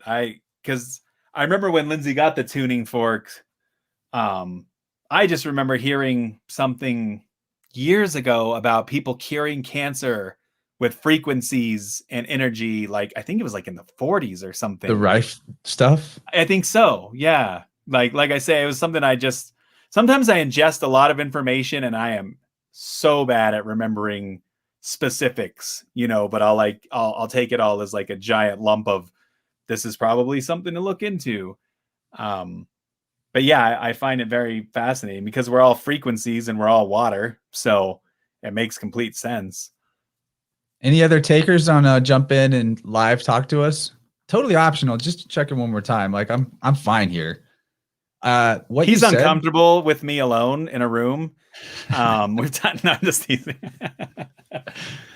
This is so fun, guys. I gotta be honest. This is becoming more of something I look forward to than my main real show. Love you guys. It's so cool. Not that I don't love my main show, but this is just kind of less work and more goofy. And I'm glad that I have both. I would want to have both. Anyway, what you were saying about I take in a lot of information and don't keep track of it. Right. I have an idea. I actually clipped part of episode 46 of Weaving Spiders Welcome. Not a super long clip.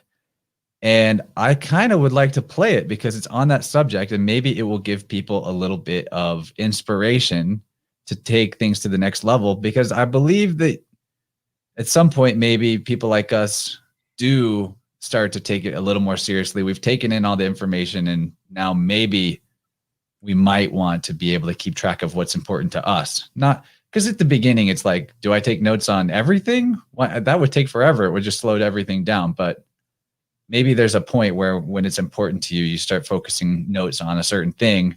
And Alan in particular gives a really good breakdown of that process. So I'm going to, you riff on that exactly as long as I need you to while I look that up, because I want to play this clip. This is a whole new idea, clips from other shows.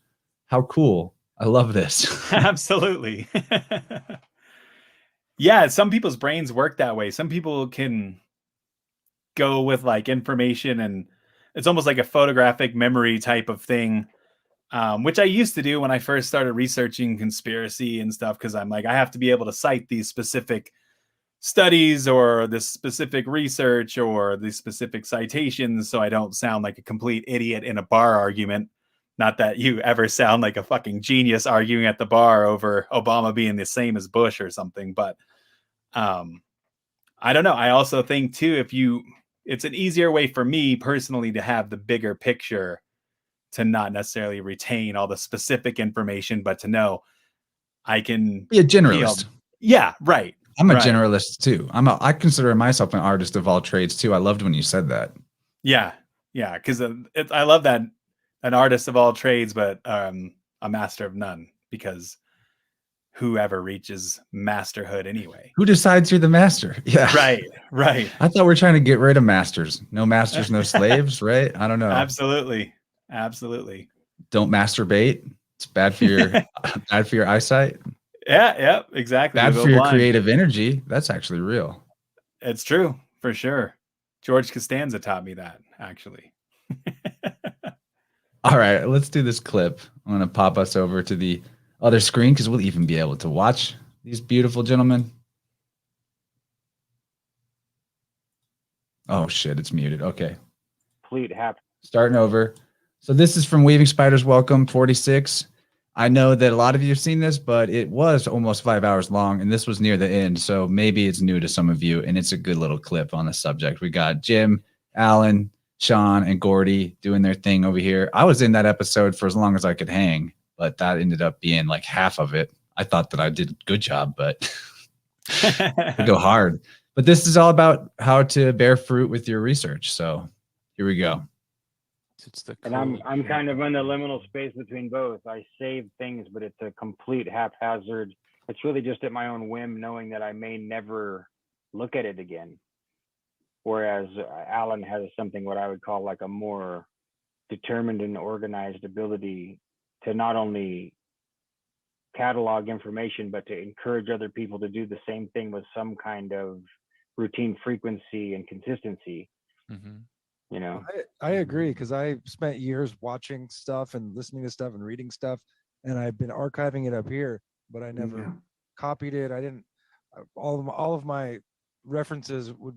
I don't remember the names of the people, or important details where I could tell the story and really tell it well.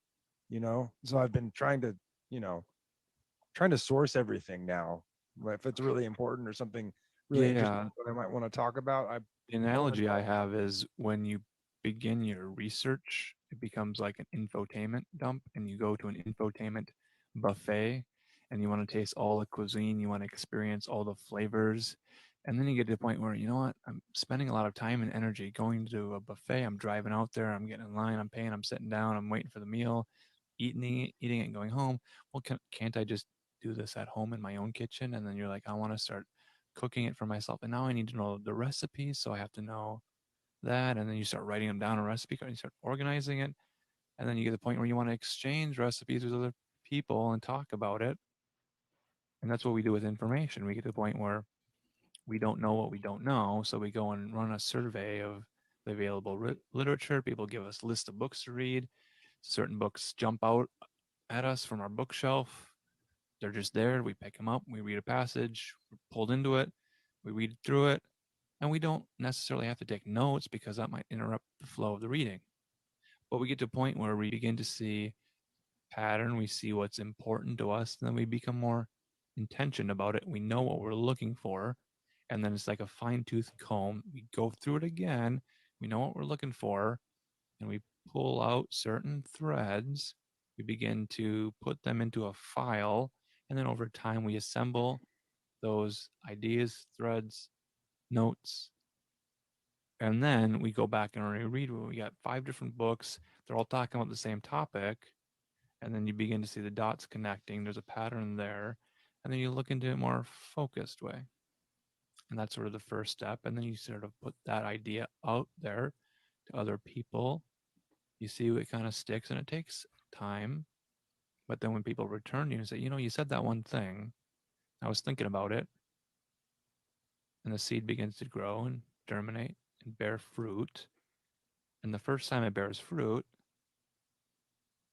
you wonder, well, is this tree going to produce more fruit?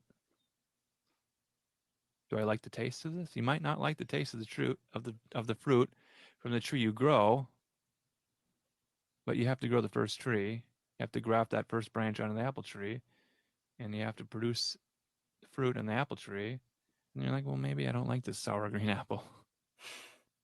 But now I know what an apple is. And it might be an apple of discord.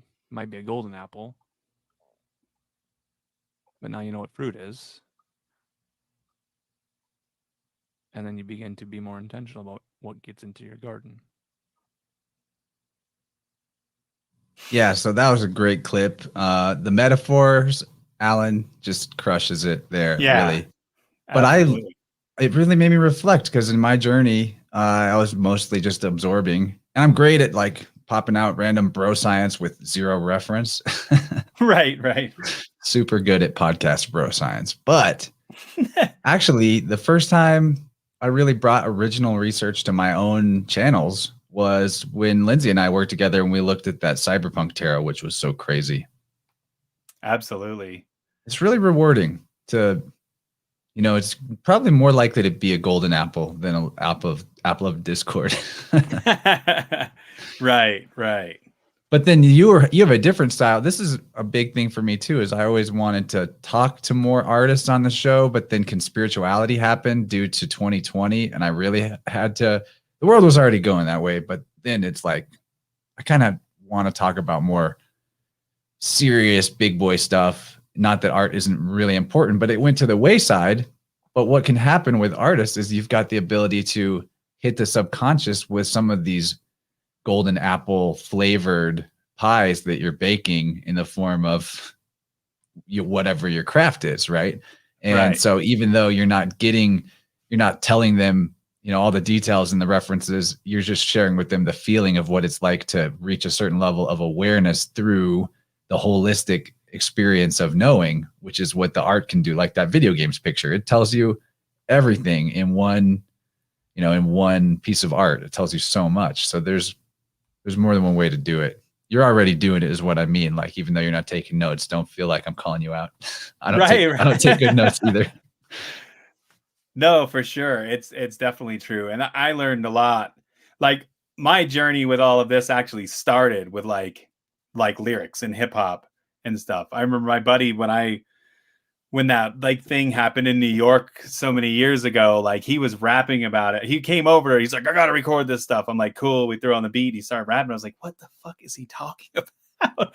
And then that night, as I was like going through it, like mastering it, I was like, dude, I gotta like start looking into this. Like, what the, and it was weird. But I do feel like there's like a beauty to the abstraction of it, because you can make people see, and maybe in some ways it's confirmation bias. They're going to see what they want to see, but you can also make people see other things, other ideas, just by the use of their own imagination and their own thoughts.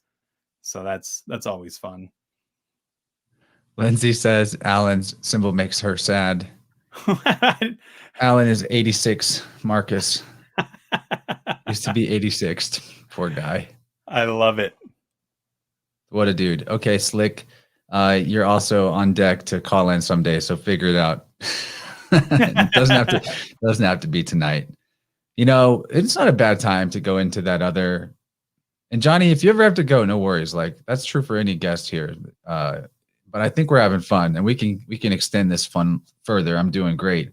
But I do want to play this fun review for everybody of Kaylee's experience with the sound healing, and then get into Lindsay's 1 day of brightness promo. So we gotta, if you want to like take a break or hit the can, all good, because we got about 7 minutes of clippage to play, but it'll be good stuff.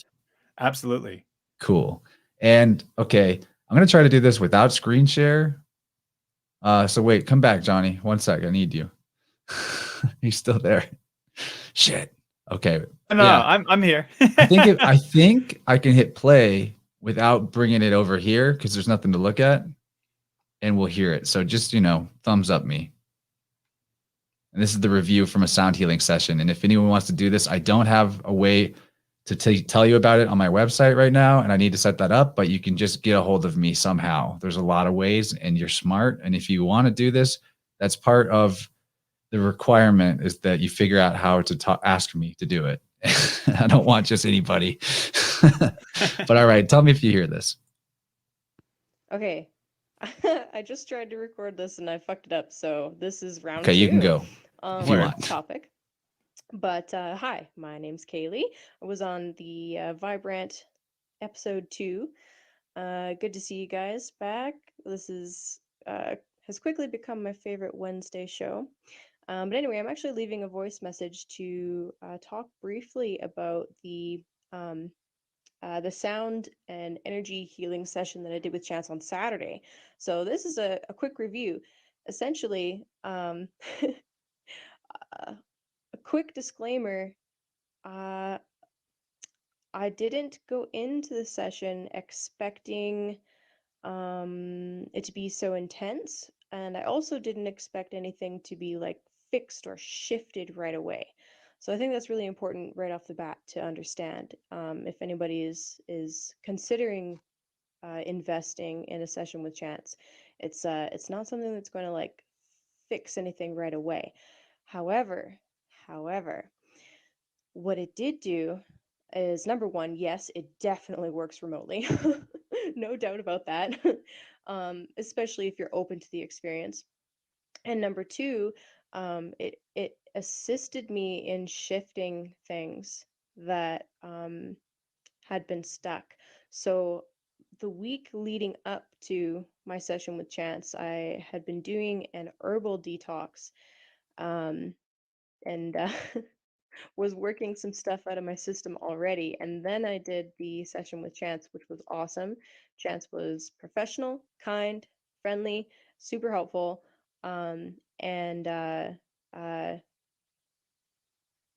session was great. It was really intense. And actually was kind of funny is I didn't realize how like out of alignment just my body was. Like I laid down and throughout the session realized that I wasn't laying straight, like my spine was crooked. So during the session I ended up like slowly straightening out, which was kind of cool to experience that. Um but uh overall it was a really pleasant experience, although very very emotionally charged for me. Um yeah, anyway, a couple of days after the session, like the next day I was pretty tired. The day after that, same thing, just kind of tired, lethargic. Um just because it really does it takes a lot out of you to heal. Who would have thought? But anyway, yesterday I was hit with a ton of really intense detox things, like all at once.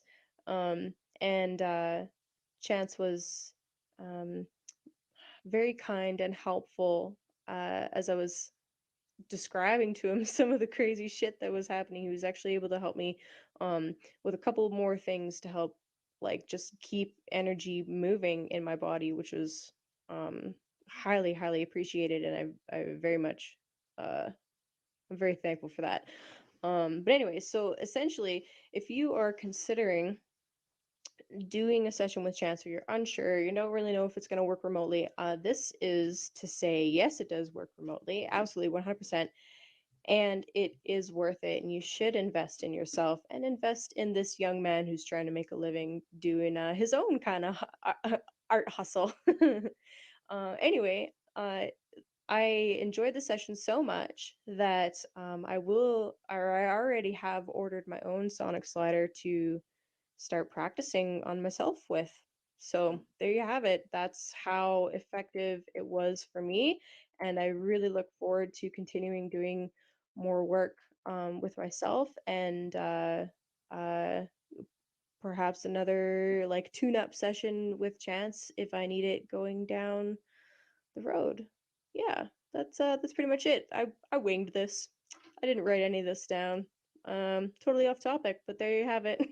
Okay, thanks guys. Enjoying the show. Bye. Thanks for that awesome review, Kaylee. And I'll address a couple things about it. This is Oh, oops. It just started automatically playing Lindsay's next voicemail. We'll get to that in a second. And Lindsay says, I helped her with the sound healing from a distance too. And that was just like a quick shot. It wasn't even, we didn't even set up. We didn't go the whole 9. But with Kaylee, I'll speak for her. I don't think this is too much to reveal, but she was doing some cleansing either right up to our sound healing session or right during. So if you're wondering when might be a good time to do it, I think that as a way of supporting other modalities that you're getting into for healing, like a detox or a cleanse, like a big fast or something like that, really good time to do a quick tune-up sesh. And as she said, it's not something that will fix things on its own or even fully shift, but it'll bring your attention to where things need shifting. It will help energize the process of the shifting big time. And 2 or 3 sessions might actually help totally get you over the hump of whatever it is. And know that it's not the sound healing or me that does the fixing. It's that the whole process brings your attention to the parts of your field where there's opaque, stuck, stagnant vibes. And then it's up to you. And if it's what you want, then you'll do it. You'll change those configurations. But no healer can stop you from just going back in the same mental pattern if you're stubborn about that. So the thing is, it feels good to feel good. And if you can do something that makes you feel good, and not every sound healing session is like emotionally intense or difficult or whatever. Sometimes it's just really relaxing. But I think part of what made it so good for Kaylee was that she was doing a cleanse before it. And without going into too much detail, there was even like ancestor energy coming into the space to get healed. And again, like I'm never sure, but it turned out that it was really there whenever I talked to her about it. So we'll just leave it at that. And what's possible is amazing. All healing is like that, Lindsay says. The healer only helps you heal yourself. And now for an amazing epic segue, and I'm going to link in the chat a second, an episode I did with Lindsay on Rogue Ways about sound healing modalities. And that'll be a good one for you guys. But if you like what I'm talking about and want to learn more, but I'll play Lindsay's plug for our 1 Day of Brightness event coming up, where I'll be doing a group sound healing session as part of this event. So that's my expert level segue. And let's hear Lindsay tell us about 1 Day of Brightness now. Here we go. 1 Day of Brightness plug. It is really exciting, actually. It's on September 26th. It's an all-day event. It is full of brightness. It is meant to uplift you. It does uplift you. You connect with like-minded vibe tribe souls all around. Everyone who's supposed to be there is there. Everyone who's supposed to connects. People get soul messages from their highest, truest place of soul healing coming right through to you directly. There's going to be some cosmological, personal, astrological teachings from the great Michael Wan. Chance himself will be there doing some sound energy teaching and working directly with your energy. I will be there leading all kinds of guided meditations and insights and synchro trips. And Catherine O'Shea, the wonderful animal and soul communicator, will be there. Often at these 1 Day of Brightness events, she is channeling some pretty high level entities or energies, or however you like to think of those, really high level stuff. So if you've seen her animal communication stuff, this is often on like a whole new level of the sort of saints and Buddhas and ascended whatevers you want to call them, the big dudes. They're coming through to us even in these events. So they're pretty freaking spectacular, pretty freaking special. And it only happens on solstice and equinox time. So the autumnal equinox is upon us. And a few days after that, we are going to celebrate this full circle returning to source. We started at the winter solstice of 2020, and we're wrapping it up here this cycle with the fall equinox 2021. So we're going to carry this brightness right on through that winter. No dark winter vibes can get us when we keep our vibe higher and higher. And I have a huge announcement to make at the 1 Day of Brightness. You'll be the first to hear about that. And we always have giveaways, and it's always awesome. So come do it. We can't wait. Go to rogueways.org, go to the shop, find the 1 Day of Brightness, buy it, get it. We'll see you there. Mwah. Yeah. What do you think, Johnny? Should they do it? I think they should. It's funny because the only reason I have never attended is because I feel almost like the nepotism thing. I'm like, are people going to think there's like some, I don't know, man. It's weird. I feel like there's like some sort of weird vibe. Like, it's like, why is your boyfriend here? I don't know. It's just weird. Like, but I know all of your work. I know. You're part of this. You're part of all this, dude. True. Don't act like you're not. That's why I wanted you here. Absolutely. But yes, absolutely. Everyone I know that has gone has said nothing but good things. Plus, like, I know you personally. I know Catherine personally. I didn't meet Michael Wan. We were supposed to, but then the Rona. He's hella tight, though. Yeah, he's a cool dude. I haven't met him in person, but he's super. I've got a starboard ceremony from him. It was fucking awesome. So. He's, as Slick said, he's a living legend. Michael Absolutely. Lindsay said they put in-person event together, and Plandemic ruined it. Yeah, it seems to be what the main reason for Plandemic was to keep our biofield bubble space from interacting as much and get everyone all freaked out. Absolutely. But the thing is about 1 Day of Brightness, for a much lower price, you're getting multiple healers and teachers, whereas any one of the people that are there presenting, if you wanted to get a session with them, it would cost significantly more for a one-on-one. So it's like, it's a customary Midwestern thing to mention how good of a deal you got on anything. Absolutely. So it's a really good deal. Yeah, absolutely. So we're hitting at about that time. We could make our way towards the goalpost. I will pop in the screen share one more time so we can look at Alan's 86. He's got the art vibe going. Yeah, it's an art party up in here. Raise your hand out there if you made art during this live stream, because you get extra, I don't know, points if you do. I should encourage people at the beginning of shows, make art while you listen. Yeah, that's what I do with all of you guys. Like, for real, my attention span is I couldn't sit and watch this, but I could sit and listen to it and draw. Every drawing you see on my Patreon, which might as well plug it, whatever. I do draw something at least every day, and for like $1 a month, you can see exclusive content that I put some on social media, but I feel like Zuckerberg and all them should not own the rights to that shit. So yeah, I love listening to you guys. Like, you guys, Chance. You guys do a great job. I listen to you, Lindsay, Weaving Spiders. Anything I throw on, I'm usually doodling, because that's how my brain works anyway. That's how I take in information. If I'm watching it, there's something weird about the spell of the screen to me that I don't take it in. But if I'm drawing, like, all of my notebooks in school were just doodles, because that's how I take in information. So people should do art while they're listening. I think it's brilliant to do that, because at the very least, like, do your chores while you listen. Something. True. Right. Like you said, it can be hard to pay attention just staring at the screen, because your mind wanders a bit and all that. Yeah. And then there's the whole, maybe that's even amplified by the fact that these glow rectangles have a 60 hertz refresh rate. Right. Tuned exactly to the hypnotic range. Right.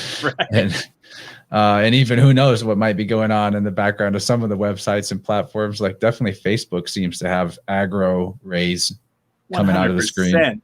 100%. But every day I have a bad day, it's because I start my day by looking at Facebook. I've noticed it, and that's why I'm like, I just go on there now. Actually, this week I've been bored, so I've been on to, like, stir a bunch of shit because I'm petty like that. For the most part, though, I just go on, drop some art, bounce. Because otherwise, if I start reading stuff, I start to get pissed off, and it's designed for that. I don't even know why I use it, but I'm a weirdo. Slick says 87 is the number of the tarot deck, but if you 86 the fool card, you're no longer fooling around. There you go. Is it 87? I didn't know. How did I not realize that? I thought. I know it's a large number because I can't shuffle my deck. It's too fat. Yeah, that's it. People wanted me to do a deck, and I'm like, dude, I am not gonna draw 87 fucking no. I'd rather do one of those cool new agey Oracle decks where you just make up everything about it. It's like one of the cards could literally be Booby Scorpion. Like, I like this actually. It could be as many as you want. I dig it. So I guess maybe we should quit while we're ahead. This is super fun. I don't want to keep you all night, but I do. I hate leaving once we're all here and in the vibe, but we all got to do our own thing. Oh, there was something that popped in my head though. I wanted to say, last comment about how you take in podcast material. It is good to do art or chores or something because you've got right brain receiving, so it's not distracted or wandering, and then left brain doing some repetitive action that you're trained to do without needing to overthink too much, and in fact might save you from overthinking and getting paralyzed in inner critic because you are occupying the dark side with the reception of whatever you're listening to. So does that make sense? It's like a brain balancing jam. Music, absolutely. Listening to music will do it too, and in some ways can be better depending on how difficult what you're trying to pull off is. Maybe you need to switch to music for a minute, and but I listen to podcasts like I may miss a few comments, but what I'm meant to hear is what I'll hear. So Right. I agree. So what do we think, guys? You got any final thoughts, Johnny, man? Lindsay put one more thing in here for us.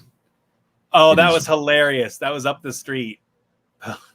It said post no signs, so people just started putting up signs that said no. That was like the greatest troll in real life I've ever seen. Took me a second. It's like, what? Translate what we're looking at. I like that they're just like, yeah, let's take this as direction. Yes, we will post no signs. Signs are weird, dude. You ever notice how much we're governed by signs? Like you automatically follow a sign. I went to a family reunion at a park nearby here, and I came in from the wrong direction, and there was a gate, and it was like no entry. The gate was down, but I didn't. At that moment, I was like, I could easily just go around this gate and be right there, and there's nothing bad that would happen if I did this. Right. I'm still getting to the same parking lot, right? Right. And in that moment, I was like, this sign doesn't control me, and I just did it, and it worked. It worked out fine. The police didn't come. You know, yet they got your license plate. No, it's true. It is really weird.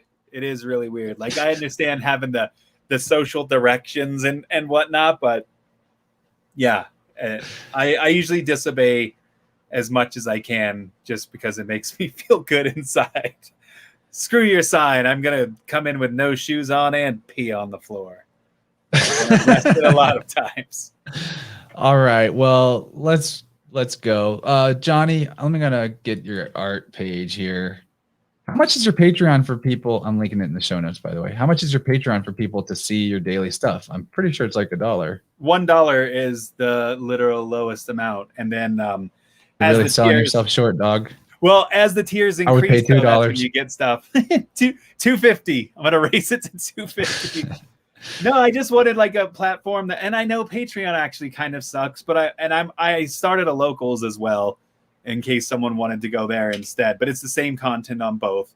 But I just wanted a place that wasn't Zuckerberg or Google controlled to post art and try to get myself out of these platforms. And then, like I say, I have different tiers where people get prints in their hands and different artwork to them. And because that's my main thing is I want to get art to people. Lindsay gets mad at me. I do sell myself short sometimes, whatever. But that's the thing. I'm like, dude, it's crazy. Like people still don't pay $1 though. And I feel like that's fucking crazy to me. Not that I think everyone should just give me money, but goddamn, like I put up content every day. I'm sure it's worth $1. And I know how you feel. So, I asked for $5 on my Patreon. Pretty crazy to get an extra hour of every show of the main show. And when you think about that, like what does $5 divided by a month equal per day? Right. It's not that much, but yeah, it's pulling teeth to get people to give up their Starbucks, one cup of Starbucks for the week. It is weird. It is weird. Enough complaining. If there's anything that this conversation leaves you with, my man, it's that you're pretty totally badass and inspirational. The fact that you got that hustle was a lifeline to me when I was drowning outside of doing my graphic art because of how busy I was elsewhere. I was like, this is the model. Just do a little bit every day. And I'm getting back into it. We've got a cool group on Telegram, another Telegram group that's at this point kind of private, but I'll link it around later sometime. So join our InnerVerse chat.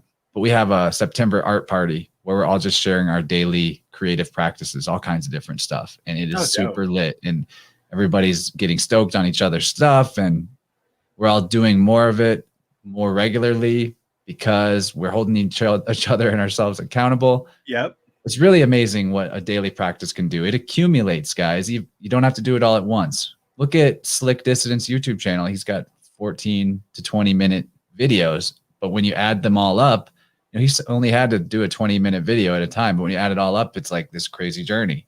So do your thing, people. Whatever you like to do. It should be funning, not working. Do the stuff that's fun more than the stuff that is soul crushing. And we're going to be all right. We will win. Absolutely. All right. Well, I'll play us out with some tunes, buddy. Thanks again. Yeah, thanks for having me, bro. I really appreciate it. I want to play us out with the song that you told us not to play. So, cool. Let me go find that in my DMs. And all right, catch you guys later. Stay tuned for this Johnny Larson Yeti Slang and lyrics.